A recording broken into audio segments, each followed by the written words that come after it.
Hello everyone, welcome back to AK poly. दोस्तों, हम सब अप्लाइड केमिस्ट्री में चैप्टर नंबर फर्स्ट की स्टडी कर रहे हैं, जिसका नाम है atomic structure, periodic table and chemical bonding, जिसको दोस्तों हिंदी में हम लोग कहते हैं परमाणु संरचना, आवर्त सारणी तथा रसायन बंध। ठीक है दोस्तों, रासायनिक आबंध कहते हैं। और दोस्तों, जिसमें आज इसका लेक्चर नंबर 2 है, और इससे पहले जो है हमने एक लेक्चर प्रोवाइड कर दिए हैं चैप्टर नंबर फर्स्ट के। यदि उसे ना देखे हों तो जरूर देख लीजिए, क्योंकि दोस्तों ये जो भी लेक्चर चल रहे हैं ये आपके मैराथन लिए जा रहे हैं, जो कि एग्जाम की दृष्टि से बहुत ही महत्वपूर्ण ये लेक्चर हो रहे हैं। क्योंकि दोस्तों इसमें जो भी लेक्चर प्रोवाइड किए जा रहे हैं उसमें सारे जो है रिलेटेड क्वेश्चन जो भी प्रीवियस एग्जाम में पूछे जाते हैं वैसे क्वेश्चन भी सॉल्व कराए जा रहे हैं, और जो भी आने के दृष्टि से हैं उनको भी बताया जा रहा है, वो भी पूरा बेस से। ठीक है ना, ताकि यदि आपको थोड़ा भी नहीं आता है तो भी अच्छे से समझ में आ जाए और उसे आप अच्छे से अपने एग्जाम में अच्छे तरीके से लिख पाएँ। ओके ना। तो दोस्तों चलिए, अब हम लोग अपने आज का देखिए टॉपिक नंबर 7 है। इससे पहले 6 टॉपिक जो है हम लोग पिछले लेक्चर में प्रोवाइड कर दिए हैं। ठीक है, और दोस्तों अब देख लेते हैं इस लेक्चर में हम लोग 7वां टॉपिक, जो कि बोहर्स एटॉमिक मॉडल के बारे में है। ठीक है ना। देखिए दोस्तों, ध्यान दीजिए यहाँ पर, देखिए जिसे हम लोग हिंदी में बोर का परमाणु मॉडल कहते हैं। और इसमें क्या देखेंगे दोस्तों, जो बोर का परमाणु मॉडल का दोष भी है इसको भी देखेंगे, जो 7वें टॉपिक के अनुसार है। ठीक है ना। देखिए ये भी दोस्तों बहुत ही इंपॉर्टेंट क्वेश्चन है, जो कि आपके एग्जाम में भी आता है, लेकिन 5 नंबर में पूछता है। ठीक है ना, इसलिए आपको ये जानना बहुत ही जरूरी है, क्योंकि दोस्तों कुछ कंफर्म नहीं रहता है कि कौन सा क्वेश्चन कब पूछ देगा। ठीक है ना, इसलिए दोस्तों हम आपको सब चीज़ों के बारे में पूरा बेस से बता रहे हैं, ताकि आपको कोई भी प्रॉब्लम ना आए एग्जाम में। ओके ना। और आप पूरा 100% आप पूरे क्वेश्चन करके आएंगे यदि हमारे पूरे लेक्चर देखते हैं तब। ठीक है दोस्तों, वो भी ज़्यादा लेक्चर हम प्रोवाइड नहीं करेंगे, टोटल 8 लेक्चर हो सकेगा, इतना ही केवल प्रोवाइड करेंगे। ओके, 7 से 8 लेक्चर। ठीक, तो चलिए दोस्तों स्टार्ट करते हैं। देखिए पहले देख लेते हैं हम लोग बोर का परमाणु मॉडल के बारे में, उसके बाद देखेंगे इसके दोष के बारे में। ओके ना। तो पहले देख लेते हैं बोर का परमाणु मॉडल, जिसे बोहर्स एटॉमिक मॉडल कहते हैं इंग्लिश में। ओके, तो दोस्तों देखिए ये जो बोर है ये आए थे कब, उनके बारे में पहले देख लेते हैं और क्यों आए थे। ठीक है ना। देखिए जो रदरफोर्ड थे, इनके पीछे पहले जो है रदरफोर्ड थे, वो देखिए क्या कहते हैं, रदरफोर्ड के परमाणु मॉडल के दोषों को भौतिक वैज्ञानिक, इनका बोर का पूरा नाम क्या है, नील्स बोर भी कहा जाता है इन्हें। ठीक है ना, इनका पूरा नाम नील्स बोर है। ओके, तो ध्यान दीजिए दोस्तों, रदरफोर्ड के परमाणु मॉडल के दोषों को भौतिक वैज्ञानिक नील्स बोर ने प्लांक क्वांटम सिद्धांत की सहायता से इनके दोषों को दूर किया था। ठीक है, और परमाणु संरचना के आधार पर इन्होंने कई अभिकल्पनाएं भी प्रस्तुत की थी, मतलब अपने बारे में इन्होंने बताया अपने द्वारा। ठीक है ना, इसका कहने मतलब ये है। ठीक, और ध्यान दीजिए दोस्तों, यहाँ पर अब देखिए इन्होंने पहले क्या कहा। देखिए पहले क्या कि परमाणु में इलेक्ट्रॉन जो होते हैं नाभिक के चारों ओर उपस्थित निश्चित त्रिज्या वाली वृत्ताकार कक्षाओं में घूमते रहते हैं। और उसके बाद कहा इन्होंने कि परमाणु के चारों ओर अनेक वृत्ताकार कक्षाएं संभव हैं, लेकिन इलेक्ट्रॉन केवल निश्चित कक्षाओं में ही संभव है। ठीक है ना, जिसमें वो बिना ऊर्जा के उत्सर्जन के घूमते रहते हैं। ठीक है ना, मतलब उनमें जो है ऊर्जा का ना अवशोषण होता है ना उत्सर्जन होता है। ठीक है ना, मतलब वो एक उदासीन रूप में होते हैं, मतलब वो कभी उनकी ऊर्जा मतलब खत्म ही नहीं होगी। ठीक है ना, इस हिसाब से वो हमेशा अस्थायी रहेंगे। ठीक, और देखिए और निश्चित कक्षाओं में अस्थायी कक्षाएं, देखिए दोस्तों, और निश्चित कक्षाओं को क्या कहते हैं, अस्थायी कक्षाएं भी कहते हैं, जिनमें उनका कोणीय संवेग h/2π का पूर्ण गुणित होता है। ठीक है दोस्तों, इंटीग्रल मल्टीप्लाई इसे कहते हैं इंग्लिश में। ठीक है ना, पूर्ण गुणित को। ओके, उसके बाद देखिए इन्होंने कहा यदि यम द्रव्यमान का इलेक्ट्रॉन, ठीक है, यम द्रव्यमान का यदि कोई इलेक्ट्रॉन है तो आर त्रिज्या की कक्षा में भी वेग से घूम रहा है, तो ई का कोणीय संवेग जो होता है mvr होगा। और इन्होंने कहा तथा देखिए उसके बाद जो है बोर के अभिकल्पना के अनुसार इन्होंने प्रस्तुत किया कैसे कि mvr equal N Sai h/2π, जिसमें दोस्तों ध्यान दीजिए m क्या है, द्रव्यमान है, v क्या है, v जो दोस्तों वेग होता है, r त्रिज्या होगी, और जो ये n है, n जो होता है मुख्य क्वांटम संख्या होती है, और h जो होता है प्लांक नियतांक होता है। ओके, यहाँ तक आप समझ पाए। तो देखिए अब फिर इन्होंने कहा कि बाहर से बहुत अधिक ऊर्जा देने पर मतलब बाहर से बहुत अधिक ऊर्जा देने पर परमाणु कक्षाओं को छोड़कर बाहर निकल जाते हैं। ठीक है, परमाणु देखिए इलेक्ट्रॉन जो होते हैं परमाणु कक्षाओं को छोड़कर क्या होते हैं, बाहर निकल जाते हैं। इन्होंने ऐसा कहा। ठीक है, फिर से देखिए बाहर से बहुत अधिक यदि ऊर्जा देने पर, देखिए किसी मान लीजिए परमाणु है, ठीक है ना, इसमें जो है यदि बाहर से बहुत अधिक ऊर्जा दिया जाता है तो इसमें जो इलेक्ट्रॉन होते हैं ना, इलेक्ट्रॉन, वो ये कह रहे हैं कि ये जो है कक्ष छोड़कर मतलब बाहर निकल जाते हैं। ओके, मतलब निकाय को छोड़कर बाहर चले जाते हैं, ऐसा इन्होंने कहा। उसके बाद देखिए यदि कोई इलेक्ट्रॉन E1 ऊर्जा स्तर से E2 ऊर्जा स्तर की ओर या इसके विपरीत जाता है तो देखिए क्या हुआ, E2 माइनस E1 बराबर डेल्टा E ऊर्जा एक विकिरण के रूप में परमाणु द्वारा उत्सर्जित होती है। इस विकिरण आवृत्ति भी की गणना प्लांक समीकरण के द्वारा व्यक्त किया जा सकता है। ठीक है दोस्तों, इतना समझ पाए।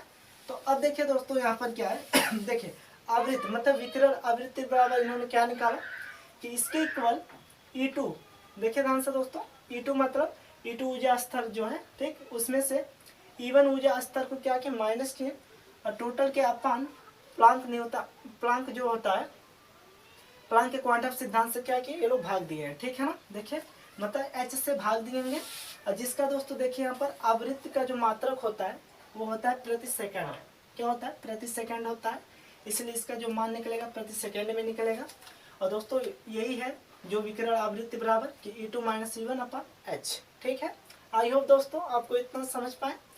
तो दोस्तों यही था इनका बोर का परमाणु मॉडल के बारे में इतना। ठीक है ना, जिसको दोस्तों आप लोग इसे अपने नोटबुक पर जरूर उतार लीजिएगा और एक बार अच्छे से पढ़ लेंगे।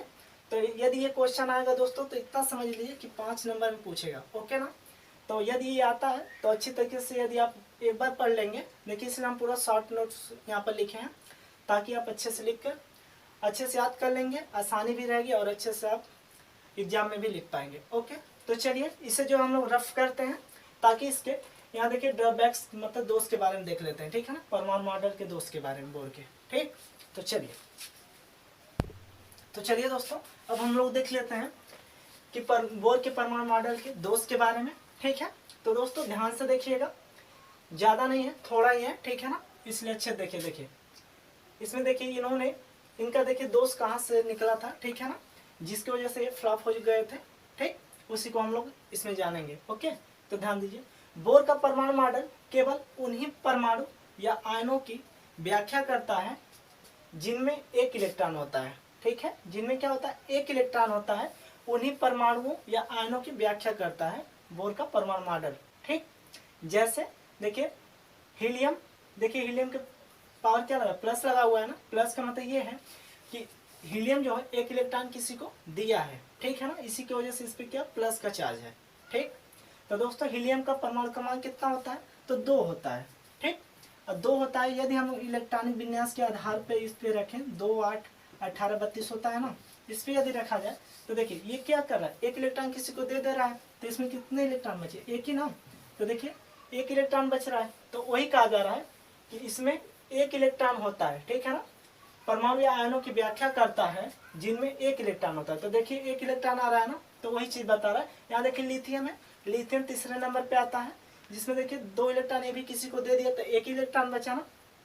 तो इसमें भी जो है दोस्तों एक इलेक्ट्रॉन बचेंगे। ठीक है ना, तो वही चीज बता रहा है कि जिसमें केवल एक इलेक्ट्रॉन होते हैं उन्हीं परमाणु या आयनों की ये परमाणु मॉडल व्याख्या कर सका। ठीक, जिसमें दोस्तों फिर देखिए आज के स्पेक्ट्रम की व्याख्या की जा सकी, परंतु बहु इलेक्ट्रॉनों के परमाणुओं व आयनों की स्पेक्ट्रम की व्याख्या करने में बोर का सिद्धांत असफल रहा। ठीक है ना, मतलब बहुत ज्यादा जो होते हैं इलेक्ट्रॉन, मान लीजिए यदि इलेक्ट्रॉन यहीं पर ये प्लस न रहता, यही मान लीजिए 2 प्लस न रहे, तभी भी लिथियम है, तो यहाँ पर देखिए 3 आ जा रहा है ना। तो देखिए मान लेते हैं यहाँ पर 3 आ रहा है, 2 इसमें भर दिए, 1 बचा 1 इसमें भर दिए। ठीक है, इस प्रकार से देखिए दोस्तों अधिक हो जा रहा है ना इसके इलेक्ट्रॉन, 1 नहीं 3 इलेक्ट्रॉन हो जा रहा है। ओके, तो इसकी व्याख्या ये क्या करता, ये इसकी व्याख्या नहीं कर सका है। ठीक है ना, मतलब बहु इलेक्ट्रॉनों परमाणुओं व आयनों के स्पेक्ट्रम की व्याख्या करने में यह सिद्धांत असफल रहा। ओके, तो दोस्तों ध्यान दीजिए, एक बार और देख लेते हैं। बोर का परमाणु मॉडल केवल उन्हीं परमाणु या आयनों की व्याख्या करता है जिनमें एक इलेक्ट्रॉन होता है, जैसे हीलियम, लिथियम और बेरिलियम। देखिए इसके पावर 3 प्लस है। आदि के स्पेक्ट्रम की व्याख्या की जा सकी, परंतु बहु इलेक्ट्रॉन परमाणु व आयनों के स्पेक्ट्रम की व्याख्या करने में बोर का सिद्धांत असफल रहा। ठीक है, तो अब देखते हैं दोस्तों दूसरे नंबर पे क्या होता है। देखिए उसके बाद देखिए उच्च विभेदन क्षमता की स्पेक्ट्रम स्कोप, ठीक है ना, जिससे देखा जाता है द्वारा जांच करने पर ज्ञात हुआ कि हाइड्रोजन के प्रकाशीय स्पेक्ट्रम में जो एकल रेखा प्रकट होती है वास्तव में सूक्ष्म रेखाओं के समूहों से बनी होती है, परंतु बोर का सिद्धांत इसे भी ज्ञात करने में असफल रहा। इसे ज्ञात नहीं कर पाया कि जो हाइड्रोजन के प्रकाशीय स्पेक्ट्रम है उसमें कितने रेखाएं होती हैं। ठीक है दोस्तों, लेकिन वास्तव में जब स्पेक्ट्रम स्कोप के द्वारा इसे जांचा गया तो इसमें देखिए हाइड्रोजन के प्रकाशीय स्पेक्ट्रम में जो है एकल रेखा प्रकट होती है। ठीक है ना, इससे ये मिला और इसी के कारण बोर का सिद्धांत यहाँ पर भी फ्लॉप हो गया। ठीक, और दोस्तों ध्यान दीजिए फिर से एक बार इसे हम लोग देख लेते हैं डिफिनेशन। देखिए उच्च विभेदन क्षमता के स्पेक्ट्रोस्कोप द्वारा जांच करने पर ज्ञात हुआ कि हाइड्रोजन के प्रकाशीय स्पेक्ट्रम में जो एकल रेखा प्रकट होती है वास्तव में सूक्ष्म रेखाओं के समूहों से बनी होती है, परंतु बोर का सिद्धांत इसे भी ज्ञात करने में असफल रहा। ठीक है, तो दोस्तों अब आगे देखिए इस मॉडल द्वारा, मतलब इस परमाणु मॉडल द्वारा, ठीक है, देखिए इस मॉडल द्वारा किसी अणु में आबंध के निर्माण को नहीं सजाया जा सका। ठीक है दोस्तों, मतलब जो आबंध का निर्माण होता है उसे इनके द्वारा नहीं हो पाया है। ठीक है ना, इनके सिद्धांत की सहायता से नहीं हो पाया था। ठीक, इसी की वजह से फ्लॉप हो गए थे। ध्यान दीजिए इस मॉडल द्वारा किसी अणु में आबंध के निर्माण को नहीं सजाया जा सका। ओके दोस्तों, आई होप आपको अच्छे समझ में आया होगा। तो दोस्तों इसे जो है आप लोग स्क्रीनशॉट जरूर ले लीजिएगा या फिर अपनी नोटबुक पर जरूर उतार लीजिएगा, क्योंकि दोस्तों अब जो हम पढ़ाने जा रहे हैं अब हम लोग देखेंगे संकरण के बारे में, जो जिससे दोस्तों जो है आपके एग्जाम में 2 नंबर का वो क्वेश्चन जरूर पूछता है। ठीक है, और जो हम लोग इसी लेक्चर में जो है, क्योंकि दोस्तों ये पूरा चैप्टर जो है फर्स्ट इस लेक्चर में पूरा कवर हो जाएगा, जिसमें दोस्तों हम सब देखेंगे एबीएमओ बीएमओ के बारे में, जो कि 5 नंबर का क्वेश्चन पूछता है। ओके, उसे भी देखेंगे। तो उससे पहले अगला टॉपिक हम लोगों का जो 8वां है वो है संकरण के बारे में। ठीक है, हाइब्रिडेशन के बारे में। ठीक, तो चलिए इसे रफ करते हैं और हाइब्रिडेशन के बारे में देख लेते हैं। ठीक है दोस्तों, तो चलिए चलिए हम लोग देख लेते हैं अपना 8वां टॉपिक, जो कि हाइब्रिडेशन है। ठीक है, जिसे हम लोग हिंदी में संकरण के नाम से जानते हैं। ठीक, और दोस्तों ये बहुत ही इंपॉर्टेंट क्वेश्चन इसमें बताए जाएंगे, जो कि आपके एग्जाम के दृष्टि से बहुत ही महत्वपूर्ण ये टॉपिक है। ठीक है, इसलिए बेहद ध्यान दीजिएगा और दोस्तों इसे जो है पूरे इंटरेस्टिंग के साथ पढ़िए, बहुत ही इंटरेस्ट आएगा इसमें का, जो भी न्यूमेरिकल भी लगाएंगे उसमें भी। ठीक है, तो ध्यान से देखिए दोस्तों, इसमें सबसे पहले जान लेते हैं कि संकरण कहते किसे हैं। ठीक है, तो दोस्तों इसमें जो होता है लगभग समान ऊर्जा वाले जो परमाणु कक्षकों के मिलने से जो नए कक्षक बनते हैं उन्हीं को हम लोग संकरण कहते हैं। ठीक है ना, उनके द्वारा बने हुए कक्षक को देखिए ध्यान से, डेफिनेशन से देख लेते हैं हम लोग। लगभग समान ऊर्जा वाले परमाणु कक्षकों का मिलना तथा समान ऊर्जा वाले एक ही आकार के समान संख्या के नए कक्षक बनना संकरण कहलाता है। ठीक है, फिर से एक बार देख लीजिए, लगभग समान ऊर्जा वाले परमाणविक कक्षकों का मिलना तथा समान ऊर्जा वाले एक ही आकार के समान संख्या के नए कक्षक बनाना संकरण कहलाता है। आई होप दोस्तों आपको अच्छे समझ में आएगा। तो दोस्तों चलिए अब देख लेते हैं संकरण के लक्षण के बारे में। ठीक है ना, कैरेक्टरिस्टिक्स ऑफ हाइब्रिडेशन, ठीक, जिसे इंग्लिश में कहते हैं। तो दोस्तों देख लेते हैं संकरण के लक्षण जो होते हैं उनके बारे में। देखिए इसमें जो होता है संकरण में केवल परमाणु के जो बाह्य कोश के कक्षक होते हैं वो भाग लेते हैं इसमें। ठीक है, देखिए ध्यान से, संकरण में केवल परमाणु के बाह्य कोश के कक्षक ही भाग लेते हैं और संकरण में लगभग समान ऊर्जा वाले परमाणु के कक्षक ही भाग लेते हैं। ठीक है, क्या होता है संकरण में लगभग समान ऊर्जा के परमाणु जो होते हैं वही कक्षक भाग लेते हैं इसमें। ठीक, और ध्यान दीजिए संकरण में बनने वाले नए बंध जो होते हैं वो सिग्मा होते हैं। इसमें जो होता है दोस्तों पाई बंध नहीं बनता है। ठीक है ना, इतना ध्यान दीजिएगा कि संकरण में जो है सिग्मा बॉन्ड बनता है बल्कि पाई बॉन्ड नहीं बनता है। ठीक, सिग्मा बॉन्ड और पाई बॉन्ड के बारे में ये भी दोस्तों बहुत इंपॉर्टेंट क्वेश्चन है, जो कि 2 नंबर के क्वेश्चन में पूछ देता है। ठीक है ना, जिसको इसके बारे में हम लोग स्टडी करेंगे, जो कि आगे का पॉइंट है ये। ठीक है ना, तो अभी तक यही जानिए कि संकरण में जो है केवल सिग्मा बॉन्ड बनता है, पाई बॉन्ड नहीं बनता है। ठीक, अब ध्यान दीजिए संकरण के प्रकार के बारे में देख लेते हैं हम लोग। देखिए इसमें जो होता है sp संकरण होता है, पहला sp संकरण, दूसरा sp स्क्वायर संकरण होता है, तीसरा sp क्यूब संकरण होता है, और चौथा sp क्यूब डी संकरण होता है, और पांचवा जो होता है sp क्यूब डी स्क्वायर संकरण होता है। ठीक है दोस्तों, ये इतना संकरण होते हैं जो कि 5 प्रकार के होते हैं, और इनको जो दोस्तों हम लोग अच्छे से देखेंगे, क्योंकि ये क्वेश्चन इस प्रकार पूछता है कि जैसे sp संकरण कहते किसे हैं। ठीक है, sp संकरण कहते किसे हैं, इसकी आकृति मतलब दोस्तों इसकी जो ज्यामिति होती है ये कैसी होती है, इसमें जो बंध बनता है कितने अंश का बनता है, ये सभी पूछते हैं इसमें। ठीक है ना, तो ऐसा क्वेश्चन आता है, इसी वजह से इन सब के बारे में हम लोग देख लेंगे, जिसमें दोस्तों हम लोग को देखें पहला, दूसरा, तीसरा, ये तीनों जो है बहुत ही इंपॉर्टेंट है, क्योंकि ये तीनों कई बार पूछे गए हैं, बल्कि चौथा और पांचवा ये बहुत कम देखने को मिलेंगे आपको। ठीक है, लेकिन ज़्यादातर करके इन तीनों पर जरूर फोकस कीजिएगा, अधिक से अधिक। ठीक है, तो चलिए इनके बारे में देख लेते हैं। और दोस्तों हम आपको इसलिए लिखा के यहाँ पर बता रहे हैं ताकि हमारा भी टाइम बचे और आपका भी, और जिससे कि जिनके पास बुक भी नहीं है तो वो भी लोग यहाँ से उतार लेंगे नोटबुक पर, और अच्छे से वो भी लोग पढ़ सकेंगे। ठीक है ना, तो चलिए इसे रफ करते हैं और इनके प्रकार के बारे में देखते हैं। तो दोस्तों चलिए देख लेते हैं इसके प्रकार के बारे में, जिसमें पहला है sp संकरण। देखिए दोस्तों, sp संकरण पहले कहते किसे हैं ये जानना बेहद जरूरी है। ठीक है ना, तो ध्यान से सुनिए। जब एक s तथा एक p कक्षक आपस में संकरित होकर समान ऊर्जा के नए दो कक्षक बनाते हैं तो उन्हें हम क्या कहते हैं, sp संकरण कहते हैं। ठीक है, देखिए डिफिनेशन भी ये लिखा गया है यहाँ पर ध्यान से। जब एक s तथा एक p कक्षक आपस में संकरित होकर समान ऊर्जा के दो नए कक्षक बनाते हैं तो इस प्रकार के संकरण को sp संकरण कहते हैं। इतना समझ पाए। अब देखिए जैसे एग्जांपल के रूप में BF2, BCl2, CO2, HgCl2, और देखिए H2, H2, C2, H2 आदि, इतना कर देंगे। ये है इसके एग्जाम्पल। ठीक, जिसमें दोस्तों आपको इससे पूछता है कि sp संकरण कहते किसे हैं और इसकी ज्यामिति कैसी होती है। ठीक, और इसमें बंध कितने का बनता है, कितने कोण का। ठीक, यही चीज पूछता है, इसलिए ध्यान दीजिएगा। एग्जाम्पल के रूप में इतना देख लेंगे। उसके बाद देखिए ऐसे अणु जिनमें sp संकरण होता है उनकी ज्यामिति जो होती है वो रेखीय होती है, जिसे हम लीनियर कहते हैं। ओके, तथा परमाणुओं के बीच जो बंध कोण होता है वो 180 अंश होता है। इतना आपको याद करना पड़ेगा। ठीक है ना, ध्यान दीजिएगा कि ऐसे अणु जिनमें sp संकरण होता है उनकी ज्यामिति रेखीय होती है तथा परमाणुओं के बीच बंध कोण जो होता है 180 अंश होता है। ठीक है दोस्तों, इतना यदि याद है तो आप कोई भी एग्जाम्पल लेके वहां पर दिखा सकते हैं। जैसे मान लीजिए एग्जाम्पल हम लोग ले लिए किसका, BCl2 का। ठीक, अब मान लीजिए हमें यहाँ पर दिखाना है कि कैसे 180 अंश का ज्यामितीय रूप बनेगा और कैसे वो sp संकरण कहलाएगा। ठीक, तो ध्यान दीजिए दोस्तों। देखिए इसका निकालने का तरीका क्या है, इलेक्ट्रॉनिक विन्यास करेंगे। पहले ये बताइए जो Be मतलब बेरिलियम है, इसका परमाणु क्रमांक कितना होता है, तो 4 होता है। ठीक है, अगर इलेक्ट्रॉनिक विन्यास करें 2, 8, 18, 32 पे रखकर, ठीक है, तो देखिए कितना आएगा 4 होते हैं, पहले में 2 भराएगा, उसके बाद कितना बचेगा, 2 बचेगा ना। ध्यान दीजिए 2 बचा। ठीक, और यदि हम लोग Cl2 का अब निकालें तब ध्यान दीजिए Cl में देखिए 2 होता है, यहाँ पर 8, 2, 10 हो जाएगा, 10, 7, 17 होता है ना, 7 भरे।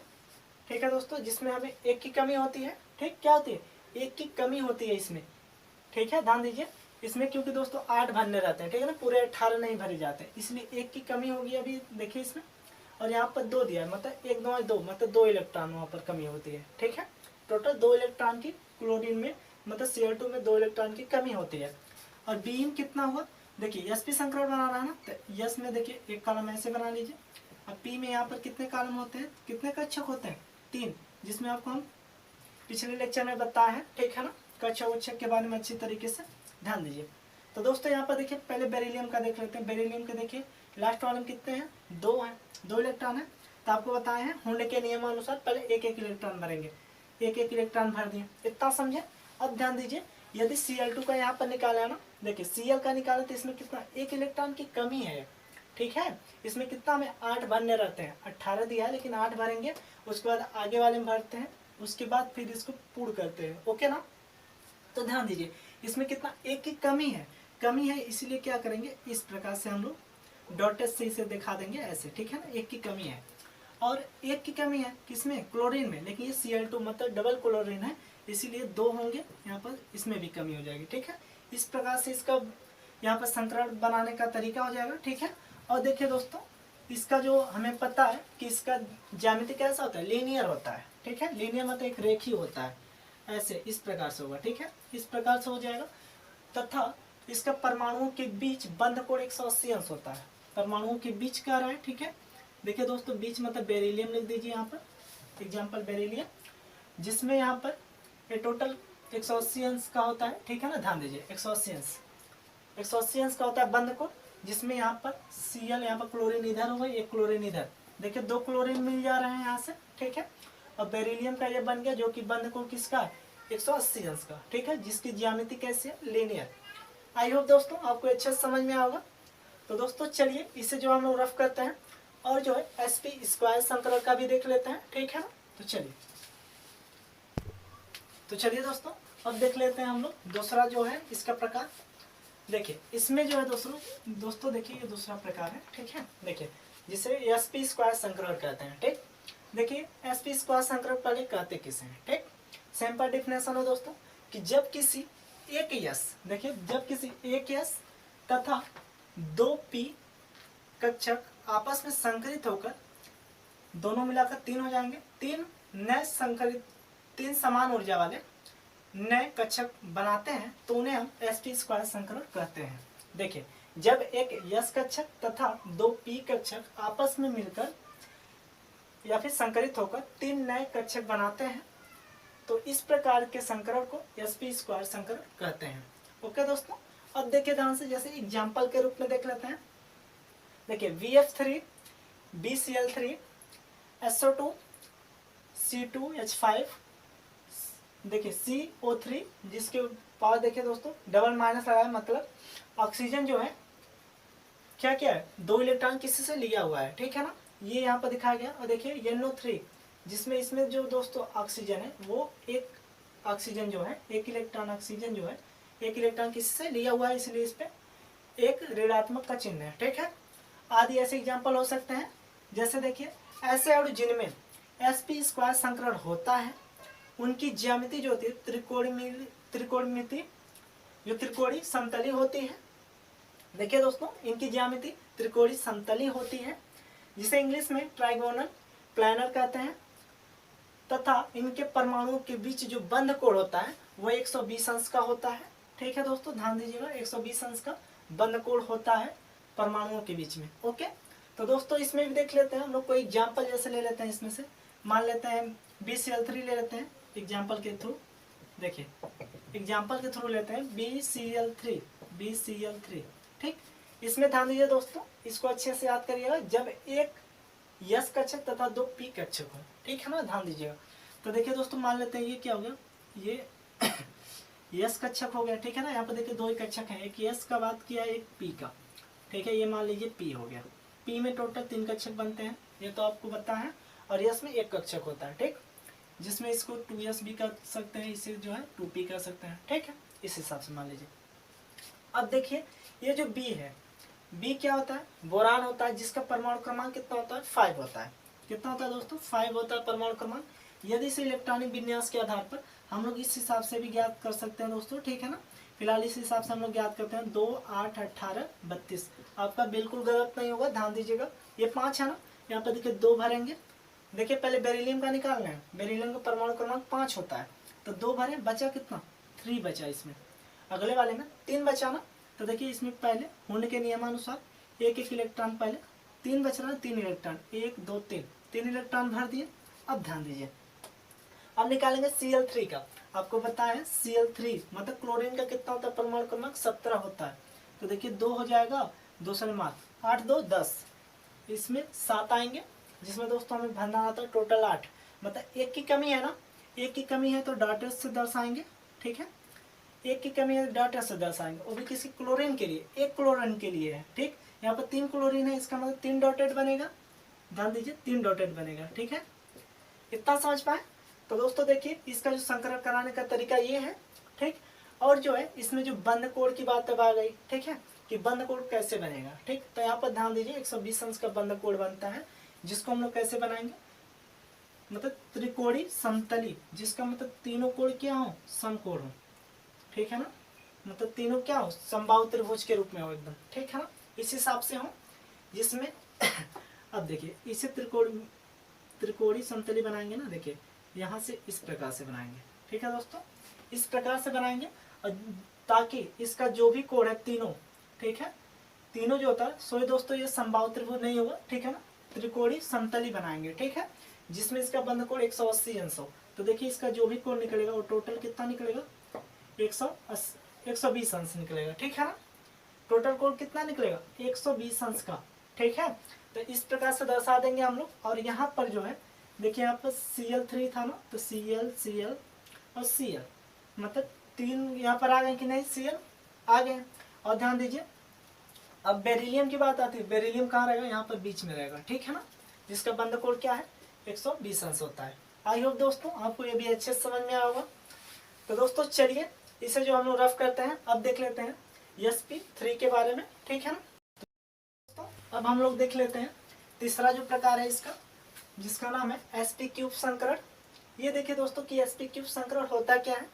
तो इसमें भी ध्यान दीजिए कि एक यस, देखिए यहाँ पर एक यस तथा, क्योंकि दोस्तों यस पे एक कक्षक होता है, ठीक है ना, एक यस तथा 3 पी कक्षक के आपस में मिलने से, ठीक है ना, समान ऊर्जा के 3 एक 4 कक्षक जो बनते हैं उन्हीं को हम क्या कहते हैं, sp³ संकरण कहते हैं, ठीक है। ध्यान दीजिए एक यस तथा 3 पी कक्षकों का आपस में मिलकर समान ऊर्जा के 4 नए संकरित कक्षक बनना ही sp³ संकरण कहलाता है। इतना समझ पाए। जैसे एग्जाम्पल में देख लीजिए CH4 आता है, इसमें CCl4 आता है, NH3 आता है और H2O आदि, ठीक है ना। और दोस्तों देखिए ऐसे अणु जिनमें sp³ संकरण होता है, ठीक है, उनकी जो ज्यामिति होती है वो चतुष्फलकी होती है। क्या होती है, चतुष्फलकी होती है। और इसका बंध कोण जो होता है 109 अंश 28 सेकंड होता है। क्या होता है, 109 अंश 28 सेकंड होता है, ठीक है। आई होप दोस्तों आप इतना समझ पाए। तो चलिए अब जो है हम लोग को इसका जो है चतुष्फलकी डायग्राम भी बनाकर आपको बता दे रहे हैं, और कोई इसमें से एक एग्जाम्पल भी लेकर आपको बता दे रहे हैं। ओके, तो मान लेते हैं इसमें कोई एग्जाम्पल एक ले लीजिए, एग्जाम्पल के थ्रू देख लेते हैं। मान लीजिए पहले ले लेते हैं CH4 को, ठीक है ना। ध्यान दीजिए CH4 लेंगे तो इसका पहले क्या करेंगे, इलेक्ट्रॉनिक विन्यास के आधार पर मान रखेंगे किसमें, यस और पी कक्षक में। तो एस के हमें पता है यस में कितने कक्षक होते हैं, एक कक्षक होते हैं, ठीक। और पी में टोटल कक्षक कितने होते हैं, तो 3 होते हैं, पी में 3 कक्षक होते हैं, ठीक। अब ध्यान दीजिए पहले हम लोग कार्बन का निकाल लेते हैं, ठीक। कार्बन का परमाणु क्रमांक कितना होता है, तो 6 होता है, ठीक है ना। यदि इलेक्ट्रॉनिक विन्यास के आधार पर इसे रखते हैं तो देखिए क्या निकलेगा, देखिए कार्बन का परमाणु क्रमांक 6 होता है, 6 होता है ना। ध्यान दीजिए पहले वाले में 2 भर आएगा, दूसरे वाले में कितना बचा, यहाँ पर देखिए 2 इसमें घटाएंगे 4 बचेगा, 4 मतलब 4 2 6 हो गए, ठीक। देखिए दूसरे वाले में कितना इलेक्ट्रॉन हो रहा है, 4 इलेक्ट्रॉन, ठीक। तो देखिए कार्बन के 4 इलेक्ट्रॉन पहले होने के नियमानुसार एक एक करके भर देंगे सभी में, ठीक। तो देखिए 1 2 3 4, देखिए लास्ट वाले कोष में कितने हैं, 4 है ना। तो देखिए लास्ट वाले बाह्य कक्ष के जो कोष है उनको भर दिए, ठीक है, इलेक्ट्रॉनों को, इतना हो गया। अब देखेंगे H4 मतलब हाइड्रोजन का परमाणु क्रमांक दोस्तों 1 होता है, कितना होता है, 1 होता है हाइड्रोजन का, ठीक। यदि हाइड्रोजन को पहले में ही रखेंगे, ठीक है, तो देखिए इसमें 1 की कमी हो रही है ना, 1 की कमी है, वरना 2 पूरा हो जाता, ठीक है। क्या है, 1 की कमी होती है। देखिए जब पहला वाला हम लोग निकालते हैं तो उसके लिए क्या करते हैं, जितना इलेक्ट्रॉन लास्ट वाले कोष में बचता है उसे हम लोग लिख लेते हैं। और जब दूसरा वाले को निकालते हैं तो उसमें ये देखते हैं कि कितने इलेक्ट्रॉन की कमी है, उस कक्ष में कितने इलेक्ट्रॉन की कमी है। देखिए इस कक्ष में कितने इलेक्ट्रॉन की कमी है, 1 इलेक्ट्रॉन की कमी है, ठीक है ना। तो उसे यहाँ पर डॉट से लिखते हैं, ठीक है। इतना बात बिल्कुल ध्यान दीजिएगा, ठीक है। देखिए ये तरीका है दोस्तों कि इसमें देखिए 1 इलेक्ट्रॉन की कमी है, 1 इलेक्ट्रॉन की हाइड्रोजन में, तो यहाँ पर 4 हाइड्रोजन है, इसका मतलब 4 इलेक्ट्रॉन की कमी होगी। देखिए इस प्रकार से 4 इलेक्ट्रॉन की क्या होगी, यहाँ पर कमी होगी। आई होप दोस्तों इतना आप समझ गए। अब देखिए अब इनकी ज्यामितिक चतुष्फलकी क्या होता है, इनका जो बंध होता है, ठीक है ना, ज्यामितिक चतुष्फलकी होती है, ठीक है, जिसका कोण जो होता है 109 अंश 28 सेकंड होता है। तो चलिए इसके देख लेते हैं ध्यान से। चतुष्फलकी का दोस्तों मतलब ये है, मान लीजिए ऐसे रहे डायग्राम इस तरह से, अभी 3 फलक हो गए ना। अब देखिए ध्यान से, यदि इसको यहाँ से यहाँ निकाल दें 4 फलक होंगे, नहीं 1 2 3 4, मतलब चतुष्फलकी मतलब 4 फलक हो गए। अब ध्यान दीजिएगा यदि यहाँ से इसे यहाँ ले आए, यहाँ से ऐसे मिला दीजिए, यहाँ पर कोड बना दीजिए। देखिए कोड किसका बन रहा है, पहले यहाँ पर कार्बन होता है, पहले वाले लिख देते हैं कार्बन। यहाँ पर कोड कितने अंश का बनता है, बंद जो कोड होता है 109 अंश 28 सेकंड। ठीक है दोस्तों, इतना समझ पाए।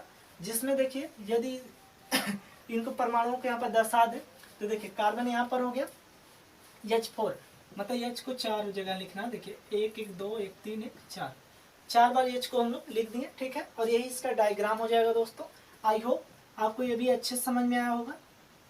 तो दोस्तों चलिए इसे भी जो है हम लोग रफ करते हैं और आगे बढ़ते हैं, जिसमें दोस्तों SP क्यूब और D का देख लेते हैं। ठीक है ना, 2 और बचे, उनको भी अच्छे तरीके से इसी प्रकार देख लेते हैं। उसका ये कवर हो जाएगा आपका संकरण का। उसके बाद देख लेंगे हम लोग कि संकरण ज्ञात कैसे किया जाता है, ओके, सूत्र के हिसाब से। तो चलिए इसे रफ करते हैं। तो दोस्तों चलिए अब देख लेते हैं अपना चौथा जो प्रकार है। ठीक है ना, चौथे प्रकार के बारे में। और दोस्तों जितना हम तीसरा प्रकार बताए थे वो तीनों प्रकार बहुत इंपॉर्टेंट है, उसे अच्छे से आप लोग देख लीजिएगा। ठीक है ना, और पढ़ भी लीजिएगा। देखिए दोस्तों यदि थोड़ा भी कंफ्यूजन हो तो वीडियो को एक बार पीछे करके भी देख लीजिएगा, ओके, ताकि अच्छे से आपको समझ में आ जाए। तो चलिए अब देख लेते हैं SP3D संकरण के बारे में। ये दोस्तों वैसे उतना पूछता नहीं है, लेकिन आपके नॉलेज के लिए जरूरी है। ठीक है, इसलिए बता रहे हैं। देखिए एक S 3P तथा एक D कक्षक आपस में मिलकर, देखिए यहीं से आपको पता चल गया कि देखिए इस पे एक कक्षक होता है ना, इसलिए एक S 3P तथा एक D कक्षक आपस में संकरित होकर टोटल कितने हुए, 3 4 1 5, मतलब 5 नए कक्षक बनाते हैं। उन्हें SP3D संकरण कहते हैं। इतना समझ पाए। अब देखिए एग्जाम्पल के थ्रू PCl5 और देखिए यहाँ पर PF5 आदि। ठीक है ना, इतने होते हैं। जैसे देखिए ऐसे संकरण में इनकी जो ज्यामिति होती है, ठीक है ना, इनकी आकार जो होती है ज्यामिति द्विपिरामिड होती है। ठीक है, वो बंद कोण जो होता है 120 से 90 अंश तक होता है। ठीक है, 120 से 90 अंश तक। ठीक है दोस्तों, ध्यान दीजिए। तो इसमें दोस्तों एक चीज है कि यदि हम लोग एग्जाम्पल ले लेते हैं उदाहरण के रूप में, ठीक है, यदि उदाहरण लेते हैं PCl5 का, ठीक है, तो ध्यान दीजिए इसका जो इलेक्ट्रॉनिक विन्यास है आप लोग कर लेंगे, इतना तब जानेंगे। ठीक है, तो इसे हम जो डायग्राम के माध्यम से फिलहाल बता दें कि द्विपिरामिड कैसे बनेगा और इसका बंद कोण कैसे आप बनाएंगे। ठीक है ना, इसके बारे में बता दे रहे हैं, ध्यान दीजिए। देखिए पहले कह रहा है इसका जो बंद कोण है द्विपिरामिड, देखिए इसका ज्यामिति है। ठीक है, क्या है, द्विपिरामिड, मतलब डबल पिरामिड इसमें बनेंगे। ठीक है ना, और देखिए इसमें क्या होगा, जो बंद कोण है 120 अंश। तो देखिए बंद कोण जो है इस प्रकार से बनाएंगे हम लोग, मान लीजिए इस प्रकार से होगा। ठीक है दोस्तों, ये क्या हो गया, बंद कोण मान लीजिए 120 अंश का इसमें होगा। तो आप लोग जानते हैं इसमें कि यहाँ से जो है इस प्रकार आएगा। ठीक है दोस्तों, ध्यान दीजिए, यहाँ से जो है ये इस प्रकार यहाँ गुजर जाएगा। ठीक है, और देखेंगे यहाँ पर जब, तो ये जो है यहाँ से और ये यहाँ पर मिलता है। ठीक है, यहाँ से क्या है, यहाँ पर देखिए यहाँ पर क्या मिल रहा है। पहले इसे हटाइए, यहाँ पर देख लीजिए सिंपल। पहले 120 अंश का देख लीजिए कैसे हम लोग बनाते हैं 120 अंश का कोण। देखिए इसमें बनेगा ऐसे, ऐसे और ऐसे, इस प्रकार से बनता है। 120 अंश का बनता है कि नहीं दोस्तों, बनता है। तो इसमें क्या भरेंगे हम लोग, पहला जो होता है P को भर लेंगे। ठीक है ना, इलेक्ट्रॉनिक विन्यास निकाल के देखिए P भर दिए। उसके बाद क्या करेंगे, यहाँ से जो है इस प्रकार से आएगा और यहाँ से मान लीजिए इस प्रकार से निकल जाएगा। ठीक है ना, इस प्रकार से ज्ञात करेंगे दोस्तों। ये देखिए ये थोड़ा तिरछा हम लोग लगाते हैं यहाँ पर, देखिए यहाँ से, ठीक, यहाँ पर ध्यान दीजिए। तो यही होता है दोस्तों 90 डिग्री का। ठीक है, देखिए 120 अंश का इसमें बन रहा है बंद कोण और 90 डिग्री का इस पे बन रहा है। ठीक है ना, जो ये लंबवत रेखा है, ठीक है, लंबवत पे कितने 90 डिग्री का कोण बनता है। ठीक है, इसलिए इस पे 90 डिग्री का बनेगा। ओके, तो अब ध्यान दीजिए हमें Cl5 दर्शाना है। तो देखिए एक Cl यहाँ पर हो गया, एक Cl यहाँ पर, एक Cl यहाँ पर, टोटल 3 हुए। एक Cl यहाँ पर, एक Cl यहाँ पर, टोटल 5 हो गए कि नहीं दोस्तों, हो गए बिल्कुल। और इसका जो बंद कोण जो है P जो है देखिए 120 अंश का यहाँ से निकल गया। ठीक, यहाँ पर आप लोग लिख सकते हैं 120 अंश। ठीक है ना, और इसे यहाँ पर लिख सकते हैं 90 डिग्री, यहाँ पे ऐसे भी रख सकते हैं। ठीक है ना, आई होप दोस्तों आपको ये भी अच्छे समझ में आया होगा। तो चलिए इसे भी जो है हम लोग रफ करते हैं और एक और बचा है उसे भी देख लेते हैं। उसके बाद जो है हम लोग संकरण ज्ञात करने का तरीका देखेंगे। ओके, तो चलिए अब देख लेते हैं हम लोग पांचवा प्रकार इसका, जो कि SP3D² है। इसका संकरण देखते हैं। ठीक, तो देखिए SP3D² संकरण करते किसे, पहले एक यस 3p, देखिए एक यस 3p तथा 2d कक्षक आपस में संकरित होकर 6 नए कक्षक बनाते हैं, उन्हें sp3d² संकरण कहते हैं। ठीक, एग्जाम्पल के थ्रू देखते हैं, F6 आदि भी आते हैं, ठीक है ना, और भी आ जाएंगे। अब देखिए ध्यान से, ऐसे अणु जिनमें sp3d² का संकरण पाया जाता है उनमें जो होता है दोस्तों, उनकी जो ज्यामिति होती है अष्टफलकी होती है और बंद कोण 90 डिग्री होता है। इतना ध्यान देंगे, ठीक है। देखिए दोस्तों, इसमें मान लेते हैं यही है एग्जाम्पल, ठीक, SF6 किसका, SF6 का हम लोग निकालते हैं, ठीक है। मान लीजिए इलेक्ट्रॉनिक विन्यास तो आप कर ही लेंगे, हम डायग्राम के माध्यम से बता दे रहे हैं, ठीक है। देखिए अष्टफलकी कैसे बनेगा, पहले ज्यामिति अष्टफलकी बना लेते हैं, मान लीजिए ऐसे बनेगा, ठीक है, अष्टफलकी, ठीक है दोस्तों। अब ध्यान दीजिए अष्टफलकी ये हो गया जिसमें 8 फलक होने चाहिए, ठीक है ना। ध्यान दीजिए, देखिए 1 2 3 4 फलक यहाँ पर बने, ठीक है ना। हमें टोटल कितने चाहिए, 8 फलक होने चाहिए, ठीक। अब देखिए यदि इसे यहाँ पर एक बनेगा, एक ऐसे बनेगा, और यहाँ से एक ऐसे बनेगा, एक ऐसे बनेगा, ठीक है। और देखिए एक जो है, देखिए क्योंकि उसका कोण क्या होता है 90 डिग्री होता है। अब यहाँ देखिए यहाँ से कोई 90 डिग्री बन नहीं रहा, इसलिए ऊपर से एक लाएंगे यहाँ पर, ठीक है, जो कि ये वाला क्या होगा 90 डिग्री बनेगा, ठीक है दोस्तों, क्या 90 डिग्री बन जाएगा। और जिसका यहाँ पर जो कोण होता है, ये जो तीनों आपस में मिलते हैं जहाँ पर जिस बिंदु पर, वो S का मान होगा, जो पहला वाला परमाणु होता है वो S यहाँ पर दर्शाते हैं, ओके। और जो F6 है उसे यहाँ पर दर्शाया, देखिए 1F 2F 3F 4F और यहाँ पर एक दर्शाएंगे दोस्तों 5F, और एक बचता है जो, देखिए ये 90 डिग्री यहाँ पर तो दर्शाएंगे, ठीक है। देखिए ये जो यहाँ से गुजरता हुआ यहाँ पर आएगा, मान लीजिए यहाँ से दर्शा देते हैं, ठीक है। तो यहाँ पर एक हो गया 6F, ठीक है। आई होप आपको ये भी अच्छे समझ में आया होगा दोस्तों। तो चलिए अब जो इसे हम लोग रफ करते हैं और परमाणु यौगिकों के द्वारा जो है संकरित, मतलब जो संकरण ज्ञात करने की विधि है उसको फार्मूले के हिसाब से देख लेते हैं। वो क्वेश्चन दोस्तों 2 नंबर में वो भी पूछता है कि कोई भी एग्जाम्पल दे देगा, मान लीजिए यही है, तो इसका कहेगा जो S का जो है संकरण बताइए इसमें, ठीक। तो उसे जो हम सूत्र के हिसाब से बता दे रहे हैं ताकि आपके एग्जाम में आता है तो आप अच्छे से उसे हल कर पाए, ओके। तो चलिए इसे रफ करते हैं। तो चलिए दोस्तों ध्यान दीजिए, यहाँ पर ये क्वेश्चन देखिए क्या है, यौगिकों का संकरण अवस्था ज्ञात करना हो, यदि आपके एग्जाम में ऐसे पूछता है कि यौगिकों का संकरण अवस्था ज्ञात कीजिए, ठीक है ना, किसी का भी दे देगा। देखिए सबसे पहले इसका फार्मूला देख लेते हैं, क्या होता है, I बराबर GA plus half VE minus V minus C, ठीक है दोस्तों। जहाँ I जो होता है ये पूर्णांक संख्या का मान होता है, ठीक है। इसको दोस्तों आपको हम हल करके बताएंगे क्या होता है, ठीक है ना। यहाँ पर फिलहाल यही जानिए, I जो होता है पूर्णांक संख्या का मान होता है, और GA जो होता है केंद्रीय परमाणु से जुड़े होते हैं, उनके परमाणुओं की संख्या होती है, ठीक। और VE जो होता है केंद्रीय परमाणु के बाह्य कक्ष के में जो इलेक्ट्रॉनों की संख्या होती है उनका मान होता है, और V केंद्रीय परमाणु की संयोजकता होती है, और जो C होता है ये यौगिकों पर जो उपस्थित आवेश होते हैं उनका मान लिखते हैं यहाँ पर, ओके। तो दोस्तों चलिए इसी के आधार पर हम लोग क्वेश्चन लेते हैं, ठीक है ना, और उसे हल करते हैं। ध्यान दीजिए, मान लेते कोई भी क्वेश्चन ले लीजिए, सपोज डेट मान लीजिए क्वेश्चन है BCl2, ठीक है ना। BCl2 में B का संकरण ज्ञात कीजिए, ठीक है ना। B का संकरण यदि ज्ञात करना है तब क्या करेंगे दोस्तों, ध्यान दीजिए, ठीक है ना। B का संकरण इसमें ज्ञात करना है, ठीक। BCl3 मान लीजिए यहाँ पर है, ठीक है ना। BCl3 में B का संकरण ज्ञात करना, ओके। तो देखिए दोस्तों इसमें क्या करेंगे हम लोग, सबसे पहले फार्मूला क्या यूज करेंगे, जो फार्मूला है यहाँ पर लिखेंगे सूत्र, देखिए फार्मूला लिखेंगे I बराबर GA plus half VE minus V minus C, इतना समझ पाए। अब देखिए ध्यान से मान पुट करते हैं, I बराबर मतलब हमें ज्ञात करने के संकरण जो होता है, ठीक है ना।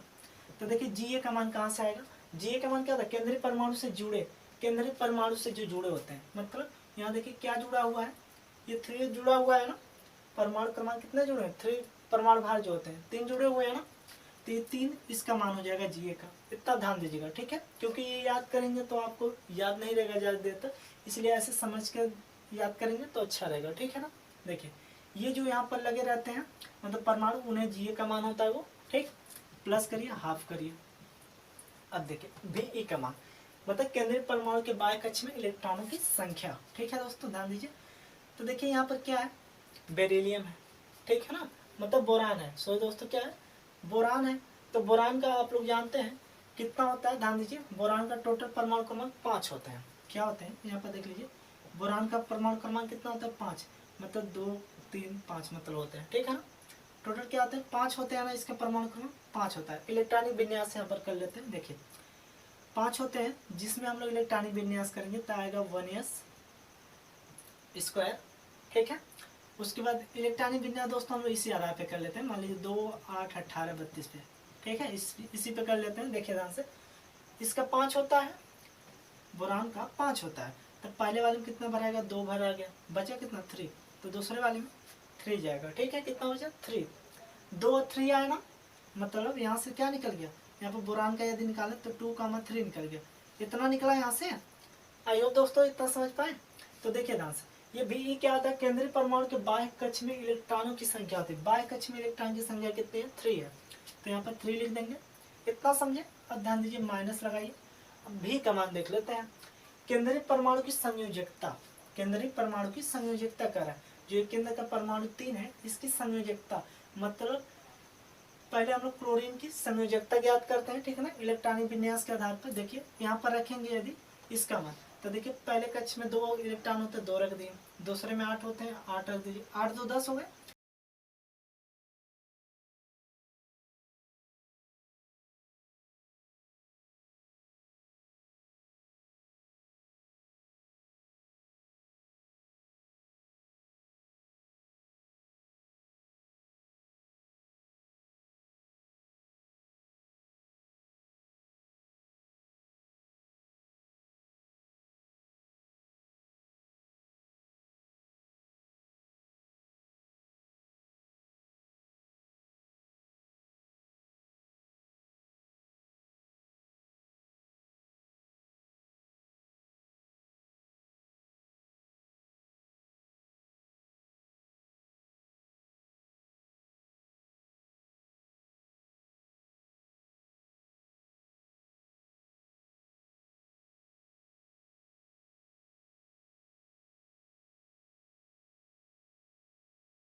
अब हम लोग देख लेते हैं क्वेश्चन नंबर 2 को, ठीक है।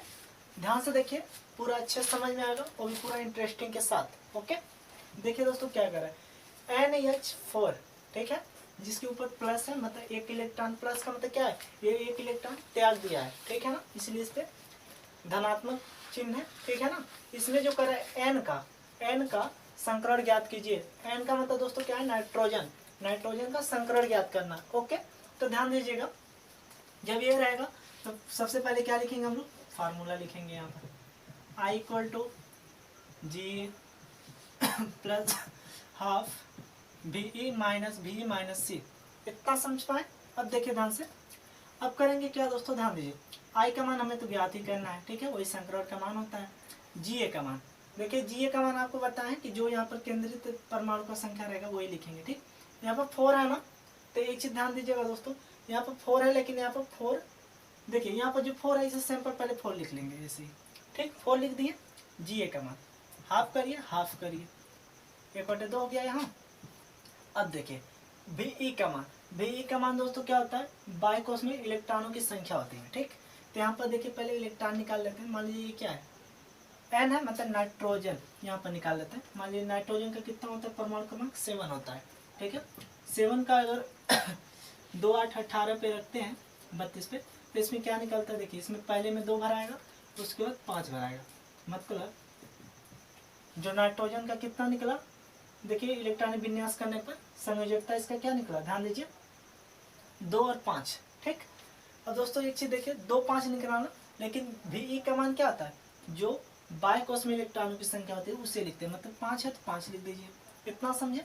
अब देखिए माइनस लिखिए, VE क्या होता है, VE जो होता है दोस्तों, यहाँ जो केंद्रित परमाणु होता है, देखिए केंद्रित परमाणु क्या है, मतलब H है, H पे क्या है 4 है, इसकी जो होती है इसकी संयोजकता यहाँ पर लिखी जाती है, देखिए केंद्रित परमाणु की संयोजकता लिखी जाती है। ठीक है, तो देखिए V का मान यहाँ से ज्ञात करेंगे तो क्या निकलेगा, पहले H का परमाणु क्रमांक कितना होता है, 1 होता है। ठीक है, तो पहले वाले में रखेंगे तो 1 हो जाएगा, लेकिन 1 की इसमें कमी होती है। ठीक है ना, 1 की कमी है, तो दोस्तों ध्यान दीजिए 1 जो है, ठीक, इसमें 4 यहाँ पर है, ठीक है ना, उसमें 1 की कमी हो रही है, तो 1 और 4 यहाँ पर हो रहा है। ठीक है ना, ध्यान दीजिए 1 हाइड्रोजन का निकला 1, ठीक है, 1 जो है हाइड्रोजन का निकल गया, 1 गुणे 4 कर देंगे, 4 1 कम 4 हो जाएगा, इसीलिए V का मान क्या हो जाएगा, 4 हो जाएगा, इतना समझे।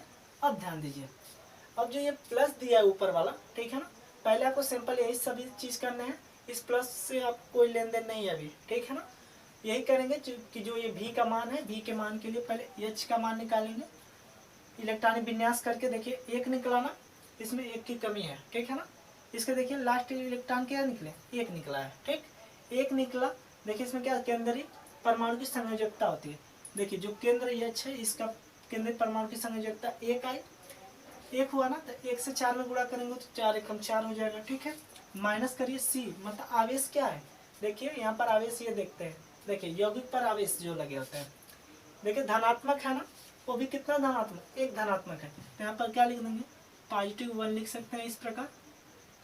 ठीक है ना, इस प्रकार से लिख दीजिए +1। ठीक, अब इसे सॉल्व करिए, देखिए 4 है, 4 प्लस हाफ, यहाँ पर देखिए 5 में से 4 घटाएंगे 1 आएगा, प्लस माइनस -1, इतना समझे। अब ध्यान दीजिए 4 प्लस हाफ, 1 में से 1 जाए दोस्तों 0 होता है, तो यहाँ पर I बराबर क्या निकल गया, ध्यान दीजिए 1/2 का 0 में गुणा करेंगे तो 0 हो जाएगा, और यहाँ पर तब क्या बचेगा दोस्तों, सिर्फ 4 बच जाएगा। इतना समझ पाए, देखिए यहाँ से 4 निकला, यहाँ पर लिख देंगे अतः 4 निकला, इसलिए लिख देंगे अतः N का मतलब नाइट्रोजन का संकरण जो है, संकरण 4 है, 4 के लिए क्या लिखते हैं, S पे 1 कक्ष होता है, और D पे जो होता है P पे, सो दोस्तों P पे कितना कक्ष होता है, ध्यान दीजिए टोटल 3 कक्षक होते हैं। ठीक है, देखिए 3 1 4, मतलब N का संकरण sp³ होगा, देखिए 3 1 4 बन गया ना, sp³ होगा, ऐसा कर देंगे आपको पूरा फुल नंबर मिलेंगे दोस्तों। ठीक है ना, आई होप दोस्तों ये आपको अच्छे समझ में आया होगा। तो चलिए अब जो है एक क्वेश्चन और देख लेते हैं, ठीक है ना, जो थोड़ा अलग ही टाइप्स का होगा। ठीक, तो चलिए इसे जो है रफ करते हैं और उससे भी देख लेते हैं। तो चलिए दोस्तों अब इससे देख लेते हैं, ये क्वेश्चन नंबर 3 है। ठीक है ना, ध्यान दीजिए ये कैसे लेगा, देखिए SO4 दिया है, ठीक है ना, इस पे देखिए जो आवेश दिया है डबल माइनस दिए हुए हैं। ठीक है ना, में यश का संकरण बताइए। ठीक, ये क्वेश्चन है, ध्यान दीजिएगा यश की संकरण की अवस्था बतानी है हमें। तो देखिए सबसे पहले क्या करेंगे, फार्मूला जो होता है ये सूत्र लिख देंगे, I बराबर GA, यही जो सेम है। ठीक है ना, ध्यान दीजिए BE minus V minus C, इतना कर देंगे। उसके बाद क्या करेंगे दोस्तों, इसका जो S है, ठीक है ना, किसका निकालना है, यश का संकरण ज्ञात करना है। अब एक चीज देखिए इस पे क्या करेंगे, मान पुट करते चले जाइए, देखिए I क्या है, I लिख दीजिए, इक्वल करिए GA का मान, GA का मान आपको पता है केंद्रीय परमाणु की संख्या मतलब 4 है तो 4 हो जाएगी, इतना समझे।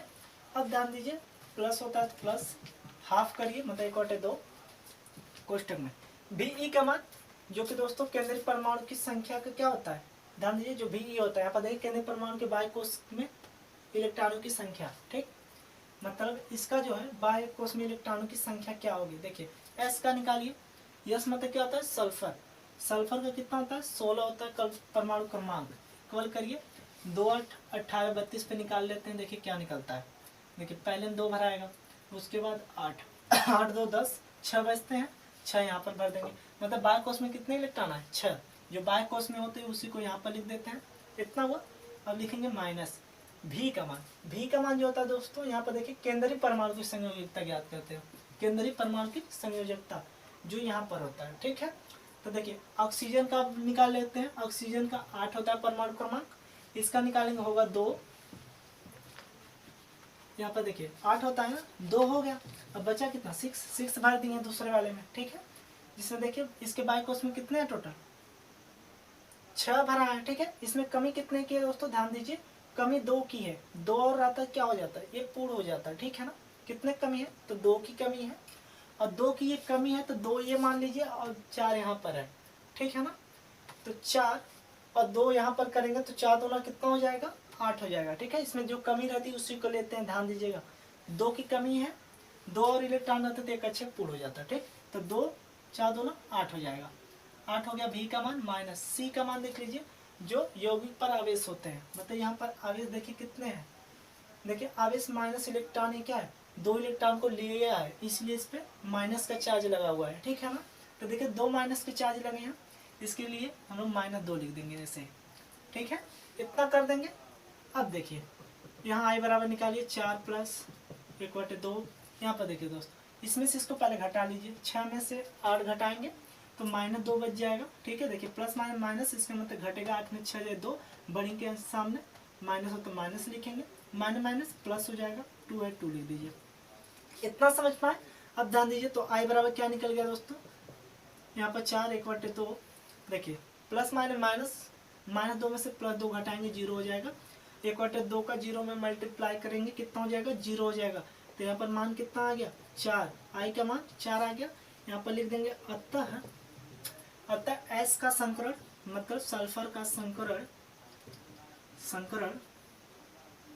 देखिए दोस्तों, 4 के लिए क्या लिखते हैं हम लोग, SD(sp³ लिखते हैं, ठीक है। क्या लिखते हैं, sp³ होगा। देखिए यस का संकरण sp³ होगा। आई होप दोस्तों आपको ये भी क्वेश्चन अच्छे समझ में आ गया होगा। इसलिए दोस्तों हर एक टाइप्स का क्वेश्चन आपको बता दिए। अब जो है इसे हम लोग रफ करते हैं और जो है आगे बढ़ते हैं, जिसमें हम लोग देखेंगे दोस्तों केमिकल बॉन्ड के बारे में, ठीक है ना। तो चलिए दोस्तों हम लोग देख लेते हैं अपना अगला टॉपिक जो है, नवा टॉपिक देखिए क्या है, केमिकल बॉन्ड के बारे में। केमिकल बॉन्ड्स, ठीक है दोस्तों, बहुत ही इंपॉर्टेंट है क्योंकि ये आपके चैप्टर का नाम में भी आता है, ठीक है। इसलिए इस पे भी ज़्यादा फोकस कीजिएगा, इसमें का ये क्वेश्चन जरूर आता है, ठीक है ना। तो देखिए दोस्तों, बात आती है केमिकल बॉन्ड कहते किसे हैं, ठीक। तो देखिए किसी भी अणु में उपस्थित वे बल जो अवयव परमाणुओं को बांधने का कार्य करते हैं, ठीक है ना, उन्हीं को, जो एक दूसरे को बांधे रखते हैं, उन्हीं को रासायनिक बंध कहते हैं, ठीक। देखिए किसी अणु में उपस्थित वे बल जो अवयव परमाणुओं को एक दूसरे से बांधे रखते हैं, उन्हें रासायनिक बंध कहते हैं। इतना समझ पाए। अब ध्यान दीजिए, ये जो रासायनिक बंध होते हैं ये 4 प्रकार के होते हैं, ओके। देखिए सबसे पहला होता है विद्युत संयोजी या आयनिक बंध, उसके बाद होता है दूसरा सहसंयोजी बंध, तीसरा होता है उप सहसंयोजी बंध, और चौथा होता है हाइड्रोजन बंध, ठीक है। जिसमें दोस्तों आप लोगों का ये दोनों जो है बहुत इंपॉर्टेंट है, ठीक है, जो कि प्रीवियस एग्जामों में भी कई बार ये पूछे गए हैं, ठीक है। और हम लोग इस लेक्चर में दोस्तों इन्हीं दोनों की स्टडी भी करेंगे, ठीक है ना। इसलिए इस पर फोकस ज़्यादा कीजिए, क्योंकि ये 2 क्वेश्चन जहाँ तक है कि आना इसका अनिवार्य रहता है, ठीक है ना। इसलिए इन पे ज़्यादा फोकस करिए, ठीक। तो चलिए इन दोनों के बारे में बता देते हैं आपको, ठीक है। ध्यान दीजिए, विद्युत सहसंयोजी या आयनिक बंध पहले देख लेते हैं, ठीक। तो देखिए विद्युत संयोजी या आयनिक बंध होते क्या है, ठीक है। तो ये जो होते हैं 2 परमाणुओं के मध्य इलेक्ट्रॉनों के हस्तांतरण के कारण जो बंध बनते हैं उन्हें हम विद्युत संयोजी या आयनिक बंध कहते हैं, ओके। देखिए 2 परमाणुओं के मध्य इलेक्ट्रॉनों के हस्तांतरण से जो बंध बनते हैं उन्हें हम विद्युत संयोजी या आयनिक बंध कहते हैं, ठीक है। और क्या करेंगे, इसका एक उदाहरण लिखेंगे। उदाहरण देखिए जैसे सोडियम क्लोराइड का निर्माण, ठीक है। उदाहरण के रूप में सोडियम क्लोराइड का निर्माण कैसे होता है दोस्तों, इसको देख लेते हैं। चलिए देखिए सोडियम क्लोराइड का निर्माण हो रहा है। सोडियम मतलब Na होता है, ठीक। सोडियम का परमाणु क्रमांक कितना होता है, तो 11 मतलब 11 होता है, ठीक है। और क्लोराइड मतलब Cl, ठीक है दोस्तों, मतलब क्लोरीन का कितना होता है परमाणु क्रमांक, तो 17 होता है। इतना भी समझ पाए। तो अब देखिए दोस्तों इन दोनों का निर्माण कैसे होगा, इसको देख लेते हैं हम लोग, वो भी विद्युत संयोजी आयनिक बंध के द्वारा, ठीक है ना। तो देखिए इनका जो है यहाँ पर सोडियम है ना, देखिए सोडियम में यदि इसका इलेक्ट्रॉनिक विन्यास निकालते हैं सोडियम का, तो 2 8 18 32 पे रख के, ठीक है ना, निकालिए। यहाँ 11 परमाणु क्रमांक, पहले 2 8 और 2 10 11, लास्ट वाले में कितने हैं, 1 है ना। ध्यान दीजिए एक बच रहा है। ठीक, तो देखिए इस पे टोटल क्या लगाएंगे, ध्यान दीजिए N है तो यहाँ पर मान लीजिए N हो गया, N है। ठीक है, टोटल कितने हैं लास्ट में एक बच रहा है। ठीक है ना, जो इसके बाह्य कक्ष में होते हैं उसी को लेंगे सिर्फ। ठीक, देखिए ये तो परिपूर्ण है। ठीक है ना, इसमें क्या है, एक इलेक्ट्रॉन है इसके बाह्य कोश में। ठीक है, एक इलेक्ट्रॉन मान लीजिए ऐसे लगा देंगे, N में कितना इलेक्ट्रॉन बचा, एक इलेक्ट्रॉन। ठीक, अब देखिए प्लस करिए, अब क्लोरीन का निकाल लीजिए, 17 होता है ना, तो देखिए 2 रखेंगे, 8 2 10 7 17। ठीक है ना, देखिए लास्ट वाले में कितने हैं, 7 है ना, तो 7 को यहाँ पर लिखेंगे, मतलब Cl लिखिए, 7 इलेक्ट्रॉन यहाँ पर दर्शा देंगे। बाह्य कोश में कितने हैं, 7 इलेक्ट्रॉन है। तो देखिए इसमें इलेक्ट्रॉन दर्शाएंगे, मान लीजिए 1 हो गया, 2 हो गया, 3 हो गया, 4 5 6 एक 7 हो गया। इतना समझ पाए दोस्तों। अब देखिए इसके द्वारा जो बंध बनेगा, देखिए यदि यह एक इलेक्ट्रॉन इसे दे दे तो देखिए इसमें कितने इलेक्ट्रॉन की कमी है, 7 है, टोटल होने चाहिए 8। ठीक है ना, 8 होने चाहिए। इसे दोस्तों देखिए इसमें कितने कमी है, 1 की कमी है।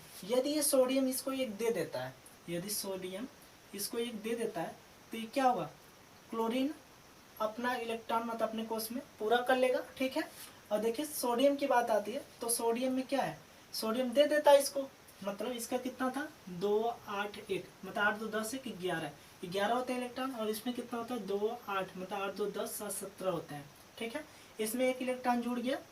ठीक है, जिसमें ये 18 पूर्ण हो गया इसमें इस रूप से। ठीक है ना, उपकोष परिपूर्ण हो गया। ठीक, इसका जो है ये घट जाता है। ठीक है दोस्तों, तो देखिए यहाँ पर क्या हो जाएगा, ये दे रहा है ना इसको, तो जो देता है उस पर प्लस का चार्ज लगता है। ठीक है ना, जैसे आप किसी के यहाँ सामान लेते हैं कोई चीज़, तो क्या होता है, यदि उसके यहाँ से आप लाते हैं, ठीक है ना, उधार लाते हैं, तो उस पर क्या होता है, उस पर धन का चार्ज होता है और आप पे ऋण का, क्योंकि आप उसका ऋण अभी चुकाएंगे। ठीक है ना, इसलिए जिसका लिए हैं, देखिए जो दे रहा है उस पर प्लस का चार्ज लगेगा। जैसे N है तो N पर हम लोग प्लस लगा देंगे। ठीक है, जिसमें क्यों प्लस लगाए, क्योंकि एक इलेक्ट्रॉन दे दिया, मतलब एक इलेक्ट्रॉन इसमें देगा, कितना बचेगा 2 8, मतलब 8 2 10 ही इलेक्ट्रॉन तो बचेंगे। इतना समझ पाए। अब देखिए ध्यान से, और क्या बनेगा दोस्तों, प्लस करिए, इलेक्ट्रॉन इसमें जाता है, मतलब कितना हो गया, क्लोरीन का 17 था, 2 8 7 था, तो यहाँ पर कितना हो जाएगा 2 8 8 हो जाएगा। ठीक है ना, 7 एक इलेक्ट्रॉन इसका जो मिल रहा है इसमें, तो 8 हो जाएंगे। ठीक, आई होप दोस्तों। लेकिन इस पर क्या लगेगा, माइनस का चार्ज लगेगा, क्योंकि ये क्या कर रहा है, इससे एक लिया है। ठीक, आई होप दोस्तों आपको ये भी अच्छे से समझ में आया होगा।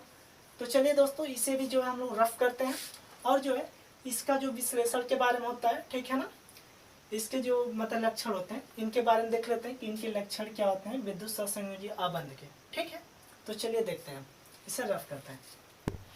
तो चलिए दोस्तों, अब हम लोग देख लेते हैं विद्युत सहसंयोजी या आयनिक बंध के लक्षण। ठीक है ना, तो ध्यान से देखिए दोस्तों, इनके लक्षण क्या होते हैं। देखिए आयनिक यौगिक विद्युत आवेशित परमाणुओं से मिलकर बने होते हैं। ठीक है ना, और इनके गलनांक तथा क्वथनांक ऊंचे होते हैं। और देखिए आयनिक यौगिक जलीय विलयन में आयन उत्पन्न करते हैं, और आयनिक ठोस भंगुर होते हैं। और दोस्तों ये जो क्वेश्चन है ना, यहाँ से क्वेश्चन बना था प्रीवियस एग्जाम में कि एक बार कि आयनिक ठोस भंगुर होते क्यों हैं। ठीक है ना, तो ध्यान दीजिए, यहाँ पर आयनिक ठोस भंगुर होते हैं क्योंकि इनमें इलेक्ट्रॉन जो होते हैं आयनों से मजबूती से बंधे होते हैं। ठीक है ना, यदि ऐसा क्वेश्चन आता है कि आयनिक ठोस भंगुर क्यों होते हैं, तो लिखिएगा क्योंकि इनमें इलेक्ट्रॉन जो होते हैं मजबूती से बंधे होते हैं। ठीक, इसलिए क्या होते हैं, ठोस भंगुर होते हैं। ओके, अब देखिए वैद्युत संयोजी बंध जो होते हैं अधिशात्मक होते हैं। ठीक है, इतना समझ पाए यहाँ से। अब देख लेते हैं हम लोग दूसरा जो है इसका कि सत्संयोजी बंध। ठीक है ना, क्या है सत्संयोजी बंध, इसके बारे में देख लेते हैं दोस्तों। ध्यान दीजिए, दो अधात्विक परमाणुओं के मध्य इलेक्ट्रॉनों की परस्पर साझेदारी से जो बंध बनता है उसे सत्संयोजी बंध कहते हैं। ठीक है, फिर से एक बार देखिए, दो अधात्विक परमाणुओं के मध्य इलेक्ट्रॉनों की परस्पर साझेदारी से जो बंध बनता है उसे सहसंयोजी बंध कहते हैं। आई होप दोस्तों ये भी आपको अच्छे समझ में आएगा। तो देखिए जैसे एग्जाम्पल के रूप में हाइड्रोजन अणु जिसे H2 कहते हैं। ठीक है, तो ध्यान दीजिए दोस्तों इसकी साझेदारी कैसे होगी। ठीक है, यहाँ पर देख लेते हैं, मान लीजिए एक दो हाइड्रोजन है ना, एक हाइड्रोजन यहाँ पर हो गया प्लस एक हाइड्रोजन यहाँ पर हो गया, इसकी साझेदारी करनी है हमें। ठीक है ना, देखिए साझेदारी कैसी होगी, ध्यान दीजिए। अब जानते हैं इलेक्ट्रॉनिक विन्यास करेंगे इसका तो क्या होगा H का, देखिए 2 8 18 होता है, इस प्रकार भरना होता हाइड्रोजन परमाणु क्रमांक 1 होता है, ठीक है। तो 1 रखें, देखिए दोस्तों यहाँ पर 1 रखें, किसने की कमी है, 1 है ना, यहाँ पर ध्यान दीजिए, 1 यहाँ पर रख दें, ठीक। कितना है इसके कक्ष में, 1 इलेक्ट्रॉन आ रहा है, ठीक है, ध्यान दीजिए। तो 1 इलेक्ट्रॉन इसका भर दीजिए, मान लेते हैं यहाँ पर इस तरह से गुणे से रूप में, यहाँ पर मान लीजिए 1 इलेक्ट्रॉन हो गया, ठीक है। और इस हाइड्रोजन के इसके भी 1 इलेक्ट्रॉन निकलेंगे यहाँ से, तो 1 इलेक्ट्रॉन मान लीजिए इसका इस तरह से हो गया, ठीक है। मान लीजिए इस तरह बना देते हैं, 1 इलेक्ट्रॉन यहाँ पर इस तरह हो गया, ठीक है। अब देखिए लोग साझेदारी कैसे करेंगे, देखिए साझेदारी करेंगे कि मतलब इसमें देखिए 1 इलेक्ट्रॉन यदि इसे मिल जाए तो यहाँ पर क्या हो जाएगा, 2 इलेक्ट्रॉन हो जाएंगे कि नहीं, इसके हो जाएंगे ना, मतलब इसका जो कोष है ये पूरा हो जाएगा। ओके, तो ध्यान दीजिए दोस्तों। तो यहाँ पर क्या करेगा, ये जो है ये वाला जो इलेक्ट्रॉन है इसका ले लेगा, साझेदारी कर लेगा, ताकि इसका जो कोष है ये पूरा हो जाए कोष, ठीक है ना। अब ध्यान दीजिए, इसी प्रकार ये हाइड्रोजन क्या करेगा, इसके पास 1 तो है ही, ये भी क्या करेगा, ये भी इससे 1 ले लेगा, ताकि इसका भी क्या है, कोष इसका भी पूरा हो जाए इलेक्ट्रॉन, ठीक है ना। टोटल इलेक्ट्रॉन इसका भी पूरा हो जाता है और इसका भी, यही होता है साझेदारी, ठीक है ना। आई होप दोस्तों आप समझ पाएंगे कि सहसंयोजी बंध किसे कहते हैं और विद्युत संयोजी या आयनिक बंध भी किसे कहते हैं, ठीक है। तो चलिए दोस्तों अब देख लेते हैं सहसंयोजी बंध के कुछ लक्षण के बारे में, उसके बाद ये आपका केमिकल बॉन्ड खत्म हो जाएगा, ठीक है ना। तो चलिए दोस्तों अब देख लेते हैं हम लोग सहसंयोजी बंध के लक्षण के बारे में। देखिए ये यौगिक सामान्य ताप तथा दाब पर, ठीक है, द्रव या गैस होते हैं। और देखिए ये जल में अविलेय तथा अध्रुवीय विलायकों जैसे बेंजीन में जो होते हैं ये विलेय होते हैं, ठीक। और ये विद्युत के कुचालक भी होते हैं और सहसंयोजी बंध दृढ़ तथा दिशात्मक होते हैं, ठीक है। इतना आप समझ पाए। तो दोस्तों चलिए यही थे सहसंयोजी बंध के लक्षण, ठीक है ना। इसको जो आप लोग अपने नोटबुक पर जरूर उतार लीजिएगा, ठीक है। तो चलिए इसे जो हम लोग रफ करते हैं और आगे बढ़ते हैं और देखते हैं हम लोग एक मेन टॉपिक जो कि हमारा है 10वां टॉपिक, जो है कि सिग्मा तथा पाई बॉन्ड के बारे में, ठीक है ना। उसको अच्छे से देखेंगे क्योंकि दोस्तों वो क्वेश्चन आपके एग्जाम में जरूर आता है, ठीक है ना। तो चलिए तो दोस्तों देखिए हम लोग अपना अब देखते हैं अपना अगला टॉपिक जो कि 10वां है, ठीक है। ध्यान दीजिए ये है सिग्मा बॉन्ड तथा पाई बॉन्ड के बारे में, ठीक है ना। तो सबसे पहले देख लेते हैं कि सिग्मा बॉन्ड कहते किसे हैं, ठीक है। क्योंकि दोस्तों जो सिग्मा बॉन्ड है और पाई बॉन्ड है इसमें अंतर भी पूछता है, और यदि आपको सिग्मा बॉन्ड और पाई बॉन्ड के बारे में पता रहेगा तभी आप एबीएमओ बीएमओ का जो न्यूमेरिकल है उसे भी सॉल्व कर पाएंगे, ठीक है ना। क्योंकि अगला टॉपिक एबीएमओ बीएमओ वाला ही है, ठीक है ना, जो न्यूमेरिकल है, ठीक है। उससे पहले जो है हम लोग सिग्मा बॉन्ड तथा पाई बॉन्ड के बारे में जान लेते हैं अच्छी तरीके से, ठीक है। तो चलिए ध्यान दीजिए, देखिए सिग्मा बॉन्ड कहते किसे, पहले एक ही अक्ष पर दो कक्षकों के सिरों के अतिव्यापन से, ठीक है, एक ही अक्ष पर दो कक्षकों के सिरों के अतिव्यापन से जो बंध बनता है उसे सिग्मा बॉन्ड कहते हैं, ठीक है। फिर से एक बार ध्यान से देखिए, एक ही अक्ष पर दो कक्षकों के सिरों के अतिव्यापन से जो बंध बनता है उसे सिग्मा बॉन्ड कहते हैं, ठीक है। इसको दोस्तों अभी हम डायग्राम के माध्यम से समझा देंगे, ठीक है। और देखिए यहाँ पर तो दोस्तों उससे जो है डायग्राम के माध्यम से अभी आपको हम बता देंगे, ठीक है। अब देख लेते हैं कि ये बंध जो होते हैं देखिए निम्न प्रकार से अतिव्यापन से बनते हैं, ठीक है ना। देखिए ये सिग्मा बॉन्ड जो है कई कारणों से बनते हैं, ठीक है। तो उसको देख लेते हैं।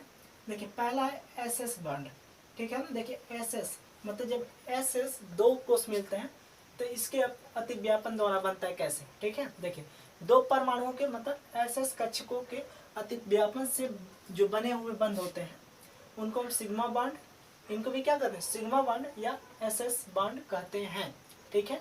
जिसमें डबल देखिए दो परमाणुओं के यस कक्षकों के अतिव्यापन से बने जो बंध होते हैं उन्हें हम सिग्मा बॉन्ड या एसएस बॉन्ड कहते हैं, ठीक।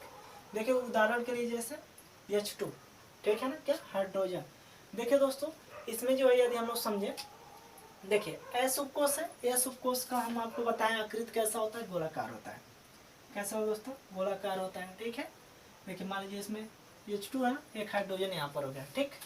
और देखिए सिग्मा बॉन्ड होता क्या, एक ही अक्ष पर मतलब एक अक्ष पर, यहाँ पर मान लीजिए यहाँ पर कोई अक्ष है, ठीक है।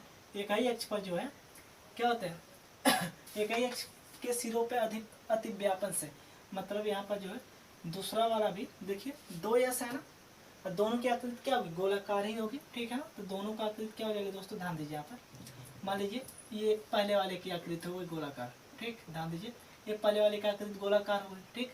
अब दूसरे वाले की आकृति गोलाकार बनाएंगे इस तरह से, ठीक है। तो एक सिरे पे जहाँ पे यदि व्यापन होता है इसी यहाँ पर क्या बनता है, तो सिग्मा बॉन्ड बनता है, ठीक है। देखिए यहाँ पर भी एच एच रहेगा, देखिए डबल एच, ठीक। इसे यदि बनाएंगे तो कैसे बनेगा, यहाँ का जो बॉन्ड है ये सिग्मा बॉन्ड बनेगा, ठीक है दोस्तों। कैसे बनेगा, सिग्मा बॉन्ड। और ये क्या है, एक ही अक्ष पे सिर पर, देखिए ध्यान से, यहाँ सिरों के अति व्यापन से बनते हैं, ठीक है ना, एक ही अक्ष पर, ठीक। जो सिरों के अति व्यापन पे बनते हैं उसे क्या कहते हैं, सिग्मा बॉन्ड। ये भी देखिए इसी प्रकार बनेंगे। और यह सबकोश का जो आकृति होता है गोलाकार होता है, ठीक।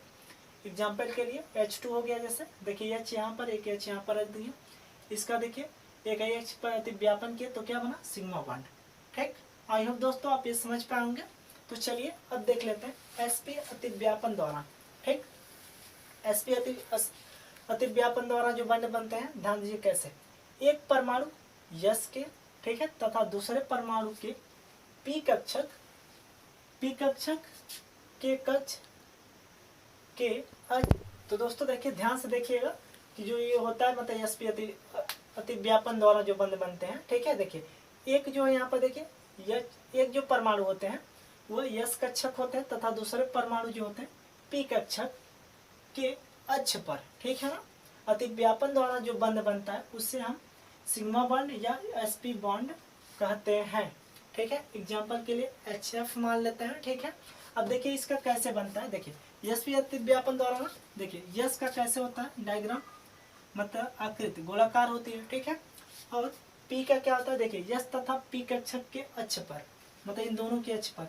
पी का मतलब डायग्राम कैसा आता है, आकृति आपको बताए थे डम्बेल की आकार की होती है, जैसे मान लीजिए इस प्रकार की होगी कुछ, ऐसे बना लेते हैं हम लोग, ठीक है। ध्यान दीजिए यहाँ पर इस प्रकार की होती है ना, ऐसे, ठीक, इस प्रकार से होती है। और देखिए इसे जो है यहाँ पर बढ़ा दीजिए ऐसे, ठीक है। देखिए यहाँ पर क्या हुआ, एक ही अक्ष पर मिल रहा है ना, देखिए एक अक्ष पर मिले, इसका मतलब क्या है, इसका मतलब यहाँ पर जो देखिए उदाहरण क्या लिए हैं HF, एच यहाँ पर हो गया, F मान लीजिए इसका हो गया, ठीक है। तो यहाँ पर क्या बना दोस्तों, यहाँ पर भी सिग्मा बॉन्ड बनेगा, ठीक है, क्योंकि एक ही अक्ष पर बनना है, देखिए तो यहाँ पर सिग्मा बॉन्ड बन जाएगा। ओके, आई होप दोस्तों ये भी आपको अच्छा समझ में आया होगा। तो चलिए अब देख लेते हैं PP अति व्यापन द्वारा, ठीक। तो देखिए दो परमाणुओं के पी कक्षकों के अक्षों पर अति व्यापन द्वारा जो बंध बनते हैं उन्हें PP बॉन्ड या सिग्मा बॉन्ड कहते हैं। देखिए इसमें क्या PP है, देखिए P की आकृति क्या होती है, तो डम्बेल आकार की होती है, ठीक है। आप लोग जानते हैं, देखिए यहाँ पर बना है डम्बेल आकार की, ठीक, ध्यान दीजिए ये हो गया डम्बेल आकार, ठीक। दो बन रहा है ना आपस में, तो देखिए यहाँ पर क्या करेंगे, एक और यहाँ पर बनाएंगे इस प्रकार से, ठीक है। देखिए इस प्रकार से यहाँ पर जो अति व्यापन होता है ये भी क्या कैसे जुड़े होते हैं, सिग्मा बॉन्ड द्वारा, ठीक है दोस्तों। सिग्मा बॉन्ड द्वारा जो कि देखिए क्लोराइड है ना, मतलब मान लीजिए Cl यहाँ पर हो गया और एक Cl यहाँ पर, ठीक है, दो हो गए, इसको ऐड करेंगे तो Cl यहाँ पर देखिए सिग्मा बॉन्ड द्वारा इस प्रकार जुड़ जाएंगे, ठीक है ना। आई होप आपको ये भी अच्छे समझ में आया। तो चलिए दोस्तों इसे जो है रफ करते हैं और देख लेते हैं पाई बॉन्ड के बारे में, ठीक है ना, कुछ विशेष चीज़ों के बारे में, ठीक। चलिए तो इसे रफ करते हैं। तो दोस्तों अब चलिए देख लेते हैं पाई बॉन्ड के बारे में, जो कि बहुत ही इंपॉर्टेंट क्वेश्चन है ये, क्योंकि दोस्तों एग्जाम में जो है आपके पाई बॉन्ड और सिग्मा बॉन्ड का अंतर जो है एकदम पूछता है। और जब आपको पाई बॉन्ड और सिग्मा बॉन्ड के को पता रहेगा, मतलब यदि आप अच्छे से पाई बॉन्ड के बारे में जानते हैं और अच्छे सिग्मा बॉन्ड के बारे में जानते हैं तो उसका अंतर आप स्वयं से भी लिख सकते हैं। ओके, इसीलिए दोस्तों ध्यान से देखिएगा कि पाई बॉन्ड अब होता क्या है, ठीक है। तो ध्यान सुनिए दोस्तों, जो पाई बॉन्ड होता है इसके बारे में, ठीक है। जब दो पी कक्षक या P व D कक्षक के पार्श्वीय अति व्यापन से जो बंध बनता है उसे हम पाई बॉन्ड कहते हैं, ठीक है ना। तो दोस्तों चलिए डेफिनेशन के तहत भी देख लेते हैं। देखिए दो पी कक्षकों या P व D कक्षकों के पार्श्वीय अति व्यापन से जो बंध बनता है उसे हम पाई बॉन्ड कहते हैं, ठीक है। अब ध्यान दीजिए, ये जो पाई बॉन्ड होता है ये हमेशा जो होता है सिग्मा बॉन्ड बन जाने के बाद ही बनता है, ठीक है ना। इस बात का बेहद केयर कीजिएगा, क्योंकि दोस्तों ये जो चीज़ है ना, इसका हम लोग जो एबीएमओ बीएमओ जब पढ़ेंगे, मतलब जो अगला टॉपिक और इस चैप्टर का लास्ट टॉपिक है, उसमें जो इसका प्रयोग करेंगे हम लोग पाई और सिग्मा बॉन्ड का, ठीक है। जो कि दोस्तों वो बीएमओ का जो क्वेश्चन है वो टोटल आपका 5 नंबर में पूछता है, ठीक है ना, इसलिए उस पर ज़्यादा केयर कीजिएगा, ठीक। तो चलिए अब देख लीजिए, इतना समझ पाए ना कि पाई बॉन्ड जो है सिग्मा बॉन्ड के बाद ही बनता है। यह बंध क्षीण होता है क्योंकि इसमें जो है अतिव्यापन कम होता है, ठीक है। पाई बॉन्ड में जो अतिव्यापन होता है ये कम होता है, ठीक है। अब ध्यान दीजिए दोस्तों, उदाहरण के तहत जैसे देख लेते हैं।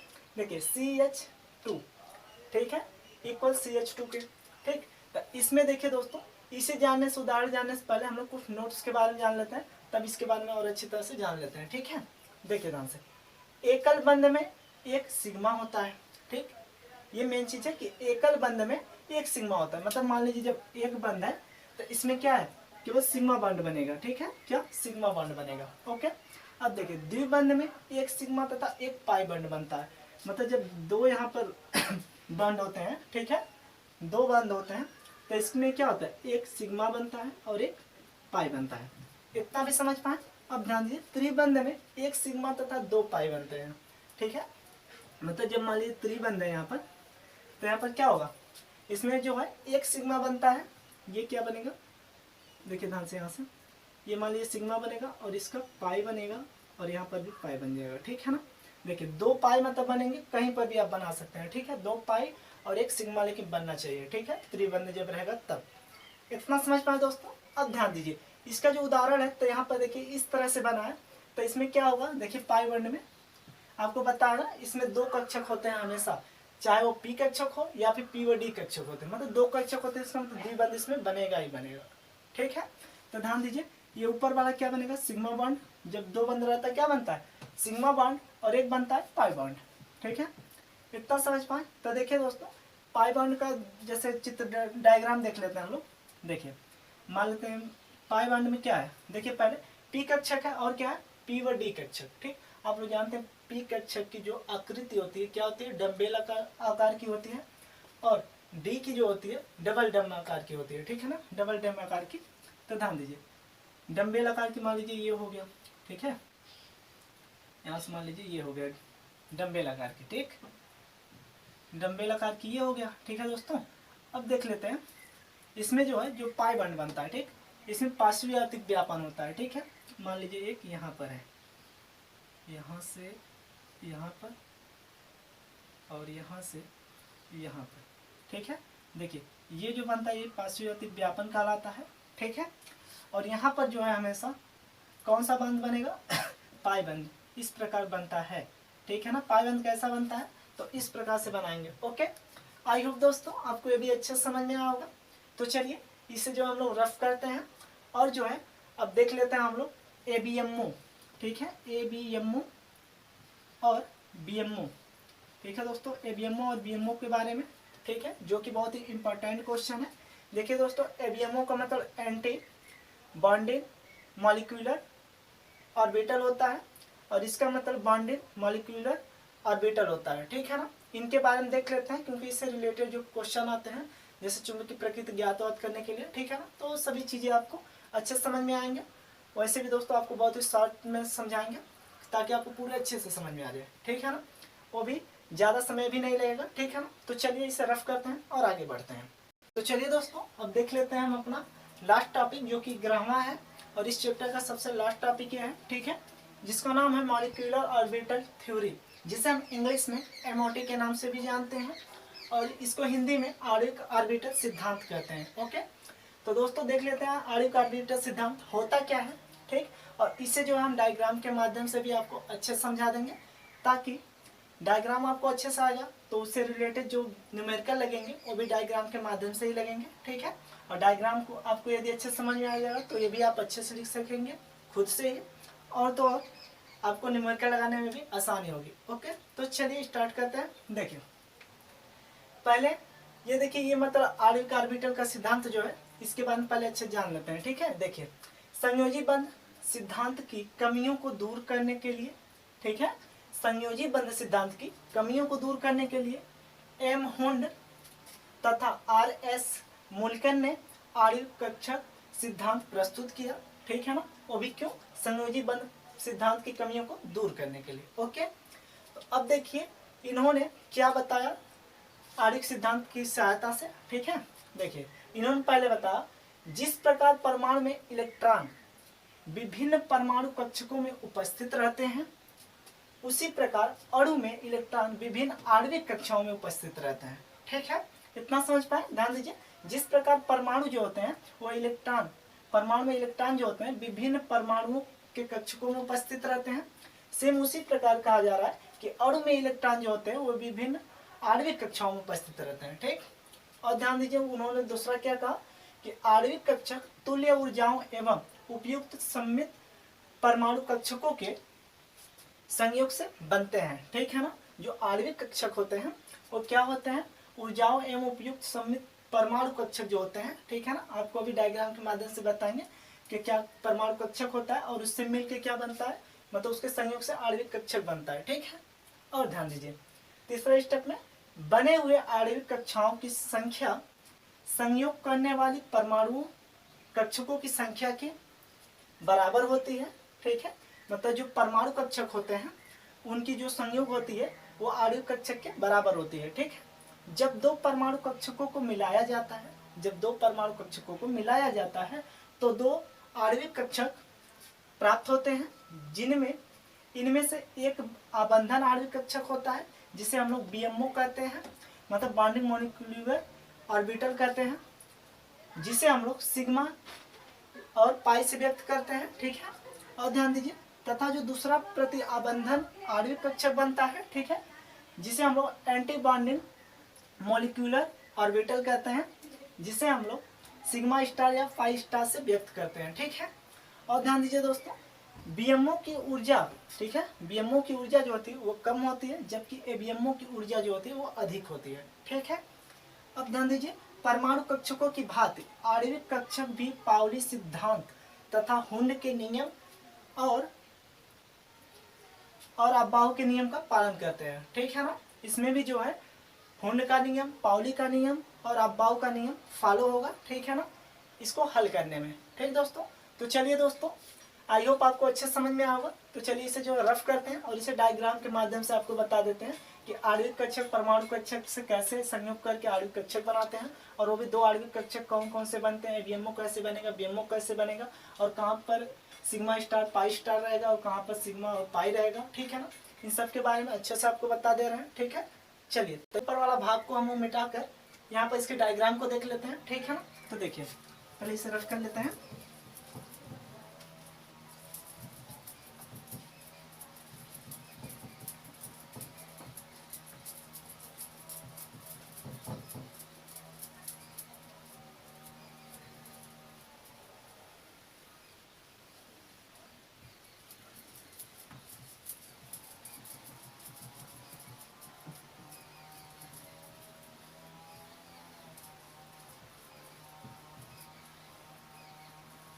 तो देखिए दोस्तों यहाँ पर हम लोग देख लेते हैं अब इसके डायग्राम के बारे में। ठीक है, देखिए कहता क्या आणविक कक्षक तुल्य कक्षाओं में क्या होता है, सममित परमाणुओं के कक्षक से संयोग होकर बनते हैं। ठीक है ना, इसका कहने मत ये है कि देखिए सबसे पहले क्या करेंगे, यहाँ पर एक कक्षक बनाएंगे जिसमें परमाणु होते हैं। कौन सा कक्षक होगा, परमाणु कक्षक। ठीक है, ध्यान दीजिएगा परमाणु कक्षक होगा ये। ठीक, जिसमें क्या होता है, ध्यान दीजिए यहाँ पर जो दोस्तों होता है इसमें जो होता है इसे हम दर्शाते कैसे, मतलब साइन से प्रदर्शित करते हैं। ये साइन का चिन्ह होता है। ठीक है ना, साइन का, साइन ए मान लेते हैं ये। ठीक है ना, जो परमाणु कक्षक ये है। ठीक, उसके बाद क्या करते हैं, इसके इस साइड में एक और परमाणु कक्षक होते हैं, क्योंकि दो परमाणु कक्षक होते हैं। ठीक है ना, ध्यान दीजिए यहाँ पर क्या है, एक परमाणु कक्षक और मान लेते हैं, परमाणु कक्षक यहाँ पर भी होता है। ठीक, इसे जो है हम लोग साइन बी के नाम से जान लेते हैं। ठीक है, अब ध्यान दीजिए इसमें जो है क्या कहा गया है, इसमें देखिए डेफिनेशन के माध्यम से भी बताया गया है कि क्या होते हैं। यहाँ ध्यान दीजिए परमाणु कक्षक। ठीक है ना, दो परमाणु कक्षक मिलकर, ठीक, देखिए दो परमाणु कक्षकों को मिलाया जाता है तो दो आणविक कक्षक प्राप्त होते हैं।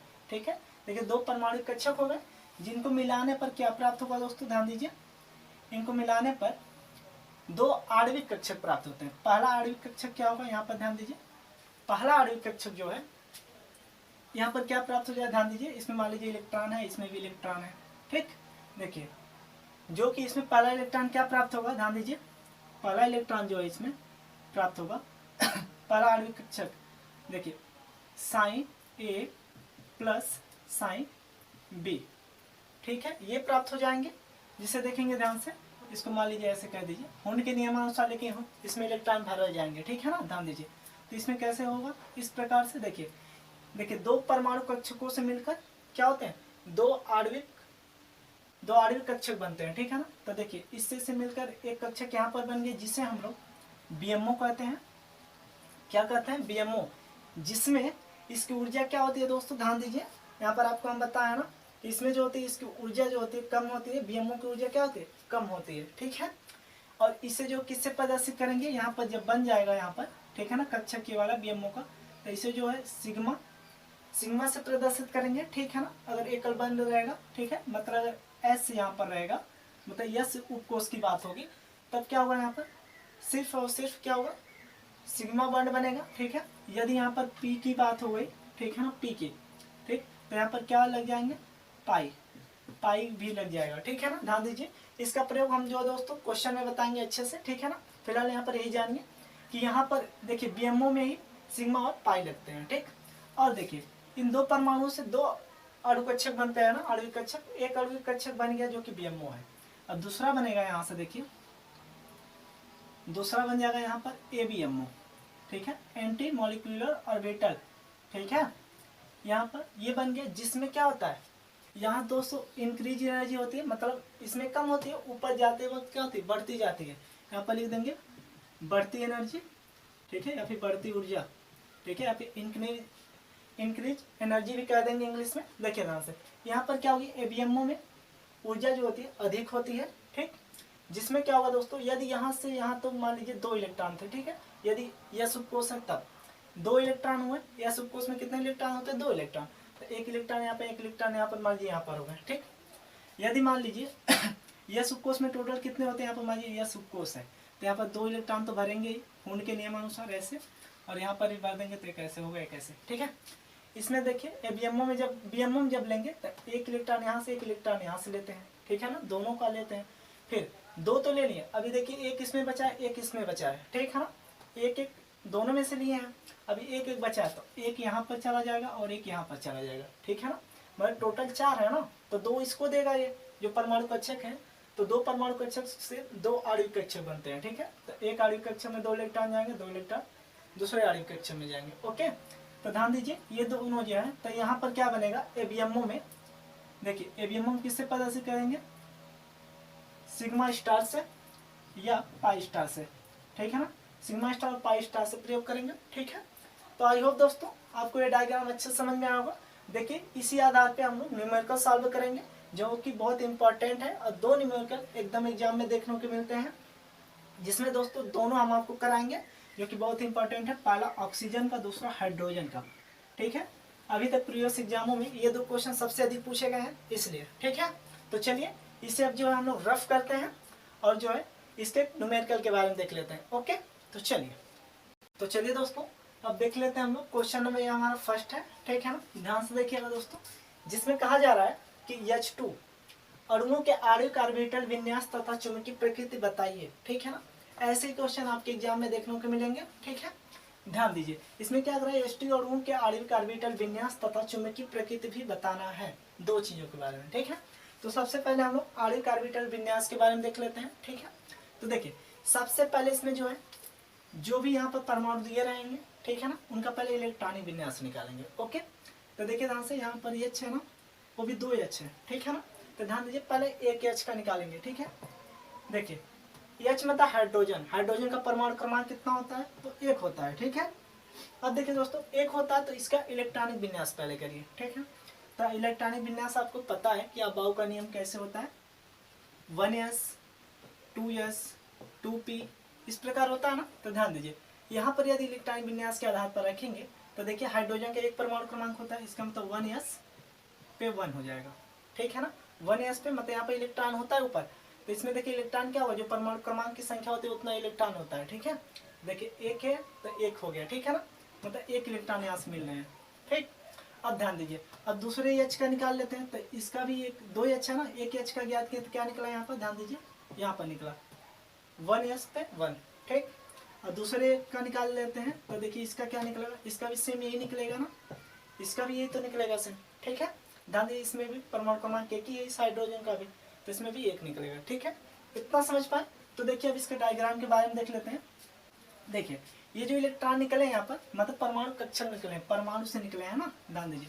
तो यहाँ पर पहले परमाणु कक्षक लिखिए, परमाणु कक्षक। देखिए दोस्तों परमाणु कक्षक हो गया, ठीक है, जिसको यहाँ पर हम लोग बना लेते हैं इस प्रकार डायग्राम, ठीक।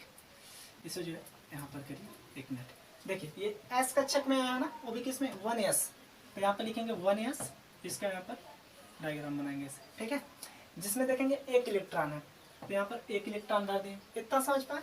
अब ध्यान दीजिए इस बगल भी परमाणु कक्षक बनाएंगे, क्योंकि 2 परमाणु कक्षक होते हैं, ठीक है, परमाणु कक्षक। ये भी किसका बनेगा, 1s का है। देखिए दूसरा वाला भी 1s का ही बना है, ठीक है। इसमें भी कितने इलेक्ट्रॉन है, एक इलेक्ट्रॉन है, तो एक इलेक्ट्रॉन भर देंगे। इतना समझ पाए। अब ध्यान दीजिएगा दोस्तों, अब जो इन 2 परमाणु कक्षकों से क्या होता है, 2 आणविक कक्षक बनते हैं। तो यहाँ से 2 आणविक कक्षक बनाइए पहले। एक आणविक कक्षक को क्या कहते हैं, तो बीएमओ कहते हैं, ठीक है ना, क्या कहते हैं, बीएमओ। देखिए बॉन्डिंग मॉलिक्यूलर ऑर्बिटल कहते हैं, जिसमें क्या होता है, इसमें जो होता है दोस्तों पहले जो होता है कम ऊर्जा के भराते हैं, ठीक है, सबसे पहले बीएमओ में भरते हैं। क्यों, क्योंकि इसमें कम ऊर्जा होती है, ठीक है। और जो यहाँ पर एबीएमओ यहाँ से होता है, यहाँ से देखिए, और एबीएमओ में भरते हैं। यहाँ पर एबीएमओ का भी डायग्राम ऐसे बना दीजिएगा, ठीक है। देखिए उसके बाद क्या करते, पहले बीएमओ में, उसके बाद किस में भरते हैं, एबीएमओ में, ठीक है। क्योंकि ध्यान दीजिए बीएमओ में इसलिए भरते हैं क्योंकि आप लोग जानते हैं बीएमओ में ऊर्जा कम होती है और एबीएमओ में ज़्यादा होती है, क्योंकि यहाँ पर इंक्रीज ऊर्जा होती है, ठीक है ना, ऊपर की तरफ बढ़ती है, ठीक है। यहाँ पर बढ़ती एनर्जी लिख दीजिए, बढ़ती ऊर्जा, ठीक। ध्यान दीजिए दोस्तों, यहाँ पर बढ़ती ऊर्जा हो जाएगी। देखिए ध्यान से, इसमें कम ऊर्जा है, ठीक है। और अबाव का सिद्धांत क्या कहता है, कहता है कि जिसमें मतलब पहले कम ऊर्जा के उपकोष में इलेक्ट्रॉन भरे जाएंगे, उसके बाद ही अधिक ऊर्जा के उपकोष में भरे जाएंगे, ओके। तो इसीलिए दोस्तों जो कम होता है पहले इसमें भरेंगे, उसके बाद जो बचेगा वो उसमें भर देंगे, ठीक। तो ध्यान दीजिए इसमें देखिए एक इलेक्ट्रॉन है, एक इलेक्ट्रॉन यहाँ पर है, ठीक। इन दोनों का मान लीजिए इसको क्या कहते हैं हम लोग, साई बी कहते हैं। ये लगाइए या ना लगाइए कोई बात नहीं है इसमें, ठीक है, सीधे भी आप लिख सकते हैं। एक इलेक्ट्रॉन है, एक इलेक्ट्रॉन है, टोटल मिलकर कितने इलेक्ट्रॉन हुए, तो 2 इलेक्ट्रॉन। मतलब होने के नियमानुसार जब 2 इलेक्ट्रॉन को भरेंगे तो कैसे भरेंगे, तो इस तरह से भरेंगे, ठीक है ना। तो इस तरह से भर दिए, जिसमें दोस्तों क्या होता है, यहाँ पर देखिए, यहाँ पर क्या बना था, सिग्मा बॉन्ड बना। क्यों, क्योंकि एक बॉन्ड है, ठीक है ना, एक इलेक्ट्रॉन का है ना। ध्यान दीजिए इसमें देखिए एक ही उपकोष मिल रहा है, ठीक है ना, उपकोष क्या है, एक उपकोष मिल रहा है। एक उपकोष में मतलब एकल बॉन्ड बनेगा, ठीक है। एकल बॉन्ड में हमेशा सिग्मा बॉन्ड बनता है, ठीक। तो यहाँ पर सिर्फ सिग्मा बॉन्ड लिखेंगे, ठीक है ना, ध्यान दीजिए। और यहाँ पर देखिए कोई भी इलेक्ट्रॉन नहीं है ना, यहाँ पर देखिए 2 इलेक्ट्रॉन इसी में आ गए, कोई इलेक्ट्रॉन यहाँ पर नहीं बचा जो इसमें भरे, ठीक है। इसीलिए इसे ऐसे छोड़ देंगे। लेकिन यहाँ पर क्या होगा, इस प्रकार आप दिखा सकते हैं कि यहाँ पर सिग्मा स्टार बनेगा, जो भी बनेगा, ठीक है ना। तो देखिए इसमें जो है कि कोई भी इलेक्ट्रॉन नहीं भर रहे हैं, इसमें ही भरे गए। तो इतना समझ पाए दोस्तों। देखिए इसमें भरे गए, इसे हम लोग सिग्मा दर्शा दिए, ठीक। अब देखिए क्या करेंगे, यही हम लोगों का क्या निकल गया, आणविक ऑर्बिटल विन्यास, ठीक। अब देखिए इसके बाद निकालेंगे हम लोग ऑर्डर के बारे में निकालेंगे, जो मतलब चुंबकीय प्रकृति संख्या ज्ञात करने के लिए, ठीक है। एक फार्मूला है, उसे देख लेते हैं, ध्यान से देखिए दोस्तों। उसे कहते हैं बॉन्ड ऑर्डर। देखिए बॉन्ड ऑर्डर, ठीक है, जहाँ चुंबकीय प्रकृति संख्या ज्ञात होती है। देखिए बॉन्ड ऑर्डर का फार्मूला होता है, ठीक है, ध्यान से देखिए 1/2, ठीक है। 1/2 में जो है दोस्तों, पहले बीएमओ को लिखते हैं, बीएमओ माइनस एबीएमओ, एबीएमओ। इतना समझ पाए, बीएमओ माइनस एबीएमओ, ठीक है, ये फार्मूला होता है। अब देखिए क्या निकलेगा यहाँ से, 1/2 है तो 1/2 लिखिए, ठीक। अब देखिए बीएमओ का मान कितना है, ध्यान दीजिएगा, बीएमओ टोटल इलेक्ट्रॉनों की जो संख्या होती है वही लिखते हैं, ठीक है। टोटल कितने हैं, तो 2 है, तो यहाँ पर लिख दीजिए 2।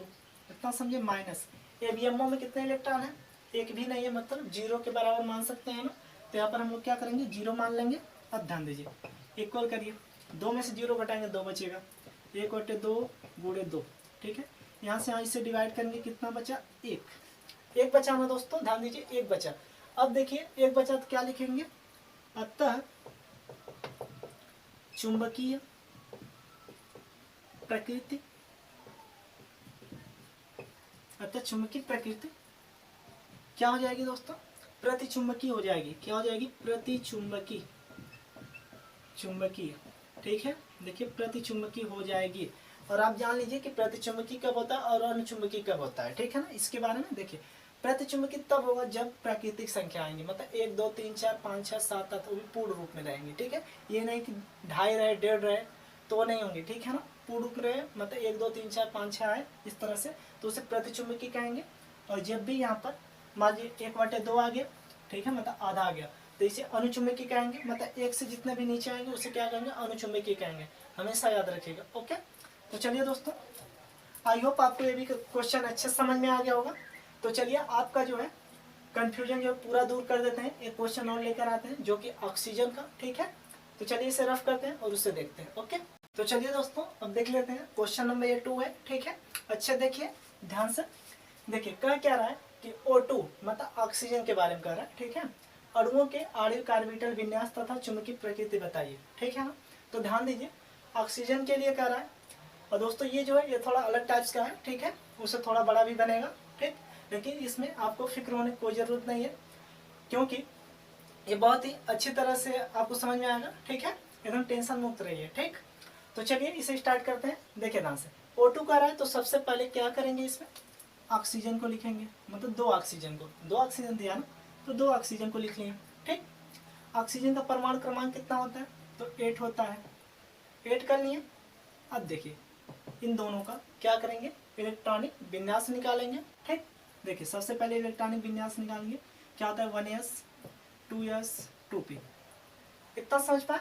इसका भी वही होगा 1s 2p 2s 2p, मतलब अबाव के नियम के अनुसार, ठीक है ना। इलेक्ट्रॉनिक विन्यास लिखते जाएंगे, जहाँ जितने कमी होगी मतलब जितना जरूरत होगा उतना ले लेंगे, ओके। तो ध्यान दीजिए यहाँ पर परमाणु क्रमांक 8 है, तो इसमें इलेक्ट्रॉन भी 8 भरने होंगे हमें, ठीक है। तो ध्यान दीजिए एस उपकोष में कितने इलेक्ट्रॉन होते हैं, तो दोस्तों 2 इलेक्ट्रॉन होते हैं। यहाँ पर भी एस है तो यहाँ पर भी 2 इलेक्ट्रॉन होंगे, तो देखिए 2 2 4, अभी कितने कमी, 4 इलेक्ट्रॉन, तो इस पर 4 इलेक्ट्रॉन यहाँ पर भर देंगे, क्योंकि पी उपकोष में टोटल 6 इलेक्ट्रॉन अधिकतम भरे जा सकते हैं, ठीक है। तो 6 तक तो भर सकते हैं, यहाँ पर 4 ही बचा है तो 4 भर दिए, ठीक। अब ध्यान दीजिए इसी प्रकार इसका भी सेम ऐसे ही होगा, ठीक है ना। देखिए सेम इसी प्रकार इसका भी इलेक्ट्रॉन 2 2 4 4 8 के बराबर, 2 2 4 4 8 के बराबर, इतना समझ पाए। तो चलिए दोस्तों अब देख लेते हैं आणविक ऑर्बिटल विन्यास के बारे में, ओके। तो ध्यान दीजिए यहाँ पर थोड़ा नीचे से बनाता है दोस्तों, क्योंकि थोड़ा बड़ा बनेगा, ठीक है ना। क्यों, देखिए हर एक उपकोष के लिए अलग अलग आणविक ऑर्बिटल है, इनका विन्यास करना पड़ेगा, ठीक है ना। तो सबसे पहले हम लोग 1s का याद करेंगे, ठीक है। तो ध्यान दीजिए यहाँ पर लिख लेते हैं परमाणु कक्षक, क्या परमाणु कक्षक लिख दीजिए। इस साइड भी परमाणु कक्षक हो जाएंगे, परमाणु कक्षक, ठीक है दोस्तों। ध्यान दीजिए परमाणु कक्षक हो गए। अब देखिए ध्यान से इसे क्या करते हैं यहाँ पर पहले किसका निकालते हैं, 1s उपकोष का निकालेंगे, ठीक है ना। तो यहाँ पर लिखेंगे 1s, यहाँ पर कॉलम बनाइए ऐसे, ठीक है। इसमें देखिए क्या हुआ, इसमें देखिए इलेक्ट्रॉन टोटल कितने, 2 इलेक्ट्रॉन है ना, तो होने के नियमानुसार भरेंगे, पहले ऐसे भराएगा उसके बाद ऐसे, इतना समझ पाए। इसी प्रकार इस वाले परमाणु कक्षक में देख लेते हैं, क्योंकि जब भी परमाणु ऑर्बिटल विन्यास निकालना रहेगा हमेशा यहाँ पर 2 करके देगा, क्योंकि परमाणु कक्षक यहाँ पर 2 होंगे तभी तो 2 आणविक कक्षक निकलेंगे, ठीक है, इसलिए। तो देखिए पहले वाले का यहाँ पर बने, अब दूसरे वाले का परमाणु कक्षक यहाँ पर बनाएंगे, इसमें भी लिखेंगे 1s और यहाँ पर भर दीजिए कितना इलेक्ट्रॉन, 2 इलेक्ट्रॉन है ना, देखिए ध्यान से 2 इलेक्ट्रॉन, ठीक। तो 2 इलेक्ट्रॉन यहाँ पर भी भर दिए।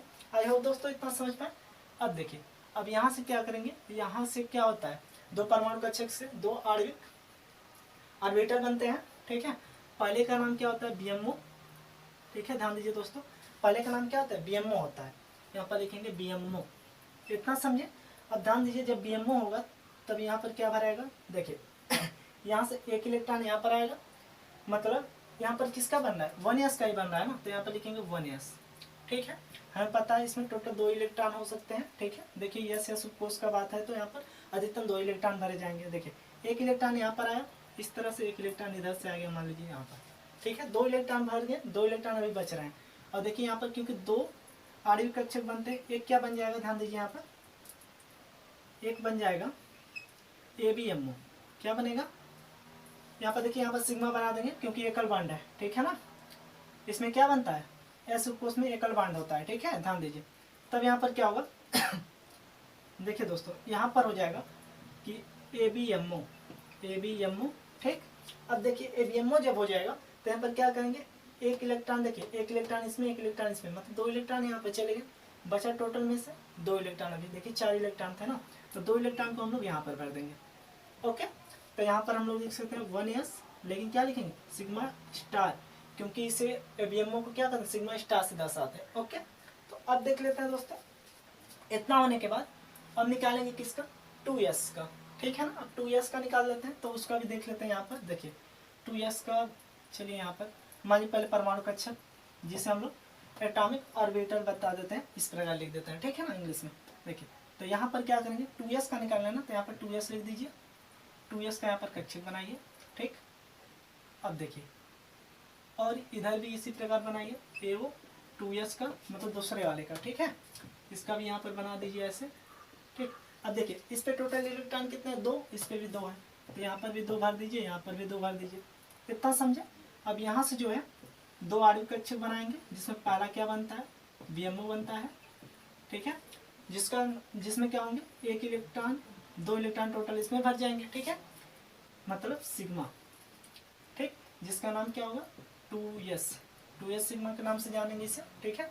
2s का यहाँ पर हो रहा है ना, तो 2s हो जाएगा। अब देखिए यहाँ से 2 आणविक कक्षक बनते हैं, दूसरा क्या बन जाएगा, यहाँ पर देख लीजिए, दूसरा बनेगा ABMO, ठीक है।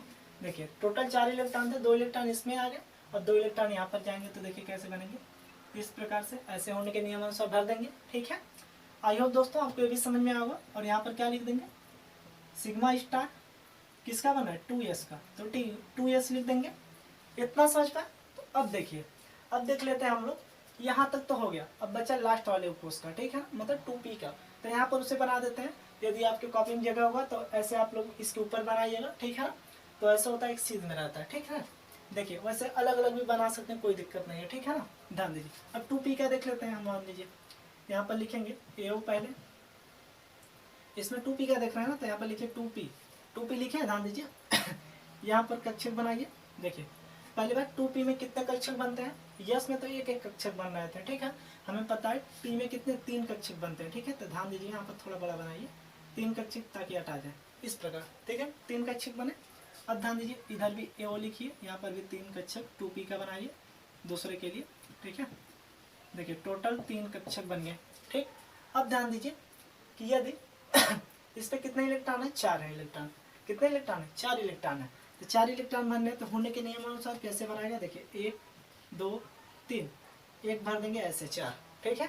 इसी प्रकार इसमें भी ऐसे बनेंगे 1 2 3, एक ऐसे भर देंगे 4, इतना समझ पाए। अब देखिए दोस्तों, इसमें जो है परमाणु कक्षक से 2 आणविक कक्षक बनेंगे। पहला क्या निकलेगा, यहाँ से पहले का नाम होता है BMO, ठीक है ना, BMO बनेगा। लेकिन एक चीज ध्यान दीजिए, इसमें टोटल कितने कक्षक बनते हैं, 3 कक्षक बनते हैं, ठीक है ना, जिसका नाम क्या होता है, P का 3 कक्षक बनता है ना। पहला क्या होता है, PX होता है, दूसरा PY होता है, तीसरा PZ होता है, ठीक है, ये आपको पता है अच्छे से, ध्यान दीजिए। तो दोस्तों देख लेते हैं, इसे भर लेते हैं। तो मान लीजिए पहले यहाँ पर बना लेते हैं हम लोग, 3 कक्षक बनेंगे ना, तो पहले यहाँ पर 2 कक्षक बना लीजिए, इस प्रकार बनाएंगे, मतलब एक बना लेंगे PX के लिए, ठीक है, दूसरा बनाएंगे PY के लिए, ये बना दिया, ठीक है ना, ध्यान दीजिए इतना हुआ। अब जो है यहाँ से जो है यहीं पे, ठीक है दोस्तों, यहाँ से हम लोग ले आएंगे इसे, जो यहीं से निकाल के लाते हैं, ऐसे ही इस प्रकार से और इस प्रकार से लाएंगे, और यहाँ पर बना लेंगे, एक अभी बचा है ना, PX PY हो गया, और PZ यहाँ पर बना देंगे इस तरह से, ठीक है, इस तरह से दिखा देंगे। और जो कि यहाँ पर आपको पता है कि यहाँ पर आया तो, लेकिन आपको पता है यहाँ पर कितने बॉन्ड बन, कितने कक्ष बनना है, 3 कक्ष बनना है, ठीक है। आपको पता है सिंगल कक्ष में क्या होता है, सिंगल बॉन्ड लगता है, यहाँ पर देखिए मतलब 3 बॉन्ड लग रहे हैं, ठीक है। 3 बॉन्ड में मतलब 3 कक्षक का मतलब 3 बॉन्ड, ठीक है। और 3 बॉन्ड में क्या होता है, एक सिग्मा होता है और 2 पाई होते हैं, ठीक है। तो यहाँ पर मान लेते हैं ये पाई वाला हुआ है दोनों, ठीक है, ये पाई हो गए। यहाँ पर दोस्तों 2 लिखिएगा, क्योंकि देखिए यहाँ पर 2p से था ना, इसलिए 2 लिख दीजिएगा, ठीक है। यहाँ पर देखिए 2 पाई और एक सिग्मा होता है, एक सिग्मा लिख दें, ठीक है। कहीं पर भी आप सिग्मा पाई लिख सकते हैं, ठीक है, आपकी इच्छा है, ठीक। ये चाहे आप यहाँ पर भी लिख सकते हैं, इसको यहाँ पर भी लिख सकते हैं, ओके, ध्यान दीजिए। लेकिन जो यहाँ पर लिखेंगे सेम यही ऊपर भी लिखेंगे, ठीक है, इतना ध्यान दीजिए। यहाँ पर लिख दिए। अब देखते हैं इलेक्ट्रॉन को भरते हैं। देखिए यहाँ से सबसे पहले नीचे भर लेते हैं। इसमें देखिए 2 इलेक्ट्रॉन आएंगे, 1 इलेक्ट्रॉन 2 इलेक्ट्रॉन, ठीक है। यहाँ से 2 इलेक्ट्रॉन ले लिए, ठीक। अब बचा देखिए 2 2 4 2 6 2 8 इलेक्ट्रॉन है टोटल। 2 इलेक्ट्रॉन यहाँ हुआ। अब देखिए इससे हुंड के नियम अनुसार 1 1 2 इलेक्ट्रॉन, 1 3 इलेक्ट्रॉन 1 4 इलेक्ट्रॉन, ठीक है। 2 2 4 2 6 इलेक्ट्रॉन हुए ना। सबसे पहले नीचे वाला भरेंगे, उसके बाद ऊपर वाला, ठीक है। ये क्या है, ये BMO है, ठीक। अब देखिए 2 2 4 2 6 हुआ। अब इसी प्रकार बनाएंगे यहाँ पर दूसरा आणविक कक्षक। दूसरे आणविक कक्षक का नाम क्या है दोस्तों, ध्यान दीजिए। इसका है ABMO। इसमें भी 2 बनाएंगे, ABMO। इस प्रकार बना लेंगे। और यहीं से क्या होगा, ध्यान दीजिए, यहीं से निकलेगा इस प्रकार से यहाँ पर। और यहाँ पर जो बनेगा इसका नाम क्या होगा दोस्तों, ध्यान दीजिए। यहाँ पर जो है इसका नाम मान लेते हैं 2p, जो माने वही मानेंगे 2px, और यहाँ पर 2py। इतना समझे। अब ध्यान दीजिए इसका नाम 2pz माने थे, यहाँ पर लिख देंगे 2pz। इतना समझ पाए। तो देखिए दोस्तों 2pz हो गया ये वाला, ठीक। अब आप लोग जानते हैं यहाँ पर क्या बना है, सिग्मा है जेड के पास, तो यहाँ पर क्या होगा, सिग्मा स्टार से प्रदर्शित करते हैं ABMO में। अब BMO में यदि यहाँ पर देखिए पाई लगा है, पाई 2px, तो यहाँ पर क्या करेंगे, पाई स्टार लगा के प्रदर्शित करेंगे। और यहाँ पर भी पाई लगाते हैं, यहाँ पर भी क्या करेंगे, पाई स्टार लगा देंगे। ओके, इतना समझ पाए। अब देखिए ध्यान से इसमें भी इलेक्ट्रॉन को भरिए। पहले देखिए 2 2 4 2 6 इलेक्ट्रॉन हुए। इसमें देखिए भर देते हैं, यहाँ से स्टार्ट करते हैं, ठीक है। यहाँ से स्टार्ट करके भर लेते हैं, देखते हैं क्या होता है। नीचे से भरते हैं, देखिए 2 है ना, 1 1 इलेक्ट्रॉन पहले भर देंगे, ठीक है। अब ध्यान दीजिए 1 1 इलेक्ट्रॉन पहले भर दिए, उसका टोटल इलेक्ट्रॉन कितने बनने में, देखिए 2 2 4 2 6, 2 2 4 2 6 2 8 इलेक्ट्रॉन है। तो देखिए 6 इलेक्ट्रॉन इसमें कवर हुए, बचा 2 इलेक्ट्रॉन। तो 1 1 इलेक्ट्रॉन पहले भर देंगे, ठीक है। 1 1 इलेक्ट्रॉन भर दें, टोटल इलेक्ट्रॉन की पूर्ति हो गई यहाँ पर, ठीक है ना। देखिए 8 इलेक्ट्रॉन हो गए, 2 2 4 2 6 2 8, ठीक। टोटल 8 थे, 8 भर दिए हम लोगों ने। आई होप दोस्तों इसी प्रकार आपको बनाना है, आप लोग समझ पाए इसे। तो चलिए अब जो है हम लोग इसे ऑर्डर बंद का मान निकाल लेते हैं। यही होता है आणविक ऑर्बिटल विन्यास, ठीक है। यदि N2 का कहे तो इसी प्रकार निकाल के यहाँ पर भी 1 1 का निकाल लीजिएगा, ठीक है ना, मतलब नाइट्रोजन का। इसी प्रकार आप लोग बना देंगे, बिल्कुल सही रहेगा, कोई एक नंबर कहीं नहीं कटेगा आपका। ओके, तो चलिए अब देख लेते हैं ऑर्डर बंद के बारे में, ठीक है। चलिए थोड़ा सा ये रफ कर देते हैं, ठीक है ना, ध्यान दीजिएगा। बट यहाँ पर इसे स्क्रीनशॉट ले लीजिएगा आप लोग, ठीक है ना, ताकि याद रहे। देखिए इसे यहाँ से रफ कर देते हैं, ध्यान दीजिए। यहाँ से इसका मान याद कर लेते हैं, क्या, बॉन्ड ऑर्डर, बॉन्ड ऑर्डर, ठीक है। देखिए बॉन्ड ऑर्डर बराबर क्या होता है फार्मूला दोस्तों, हाफ मतलब 1/2 BMO माइनस ABMO, ABMO। इतना समझ पाए। तो दोस्तों ध्यान दीजिएगा यहाँ पर, यहाँ देखिए 1/2 1/2 लिखिए। अब देखिए टोटल BMO का मान कितना है, टोटल में 2 2 4 2 6 2 8 2 10, 10 है ना। तो ध्यान दीजिएगा दोस्तों 10 हो जाएगा, ठीक। माइनस लिखेंगे, अब लिखेंगे ABMO का मान, मतलब यहाँ पर देखिए ABMO का मान कितना है, 2 है। इसमें भी 2 था, 2 2 4 हो गए, 4 1 5 1 6, टोटल कितने हैं, 6। यहाँ पर लिख देंगे 6। इतना समझ पाए। अब ध्यान दीजिएगा आगे लिखेंगे 1/2। अब देखिए 10 में से 6 घटाएंगे, कितना बचेगा दोस्तों, 4 बच जाएगा, ठीक है। इसको यहाँ पर सॉल्व कर देते हैं। देखिए ये बचा कितना, इतना हो गया, ठीक। यहाँ देखिए 2 2 ना 4 कट जाएगा, तो 2 1 कम 2 आ जाएगा, मतलब चुंबकीय प्रकृति कितनी आ गई, 2। इसको भी रख करके यहाँ पर लिख दे रहे हैं, ध्यान दीजिए, ठीक है। देखिए इसे जो है दोस्तों इसे और भी विस्तार कर देने यहाँ पर, ठीक है ना, ताकि आपको प्रॉब्लम ना हो। देखिए ध्यान से, यहाँ पर 2 था, यहाँ पर 4 घटाएं, कितना बचा, देखिए इसमें 10 में 6 घटाएं 4, यहाँ पर 1/2, ठीक। अब देखिए 1/2 किए, गुणे 4 कर दिए, 2 2 ना 4, मतलब 2 निकल गया। अतः चुंबकीय प्रकृति संख्या, चुंबकीय प्रकृति, अतः चुंबकीय प्रकृति बराबर क्या निकल जाएगा दोस्तों, ये देखिए ये क्या प्राकृतिक संख्या के रूप में है ना, तो इसलिए क्या होगा, प्रतिचुंबकीय होगा, प्रतिचुंबकीय, चुंबकीय होगा, ठीक है दोस्तों, प्रतिचुंबकीय होगा। दिस इज द आंसर दोस्तों। आई होप आपको ये भी अच्छे समझ में आया होगा दोस्तों। लेकिन दोस्तों एक चीज ध्यान दीजिएगा, हमेशा जो यहाँ पर बॉन्ड ऑर्डर निकलेगा ना, वो हमेशा जो है वही निकलेगा जो यहाँ पर दिया रहेगा। मतलब ये 2 निकला है ना, मतलब जो लास्ट वाले कोर्स में, मतलब उस तरह से जब 2 4 8 से जब मतलब इलेक्ट्रॉनिक विन्यास करते हैं, तो देखिए ऑक्सीजन क्या होता है, 2 होता है, और उसके बाद इसमें कितना बनाता है 6, मतलब इसमें 8, इसमें 2 होता है। इसमें देखिए 2 की कमी रहती है ना, वही 2 यहाँ पर आ जाता है, ठीक है ना। जिस पर हम लोग हाइड्रोजन का निकालते हैं 1 होता है, तो देखिए 1 की कमी रहती है, उसमें 1 आया था, ठीक है। तो होता है जांचने के लिए, ठीक है, उससे आप ज्ञात कर सकते हैं हाँ आपका सही आया है कि नहीं, ठीक। तो देखिए दोस्तों सेम यही चीज़ करेंगे, पहले टोटल BMO का मान जोड़कर इसमें लिखेंगे, फिर ABMO का मान घटा देंगे, 1/2 से डिवाइड करेंगे, जो निकलेगा वही मान हो जाएगा। चुंबकीय प्रकृति बता देंगे, 2 आया तो प्रतिचुंबकीय है, ठीक है। आई होप दोस्तों आपको ये क्वेश्चन अच्छे से समझ में आया होगा और ये पूरा लेक्चर भी। तो दोस्तों अच्छे से पढ़ते रहिए और अब जल्दी मिलते हैं अगले लेक्चर में, जो कि चैप्टर नंबर 2 के साथ, ठीक। तो दोस्तों ऐसे ही आपके एग्जाम में आएंगे क्वेश्चन, आप लोग अच्छे से कीजिएगा, ठीक है, बिना फिक्र होके। और यदि हमारे लेक्चर आपको अच्छे लगे तो इसे शेयर, सब्सक्राइब एवं लाइक जरूर करिएगा। तो दोस्तों अब जल्दी मिलते हैं अगले लेक्चर में। जय हिंद, टेक केयर।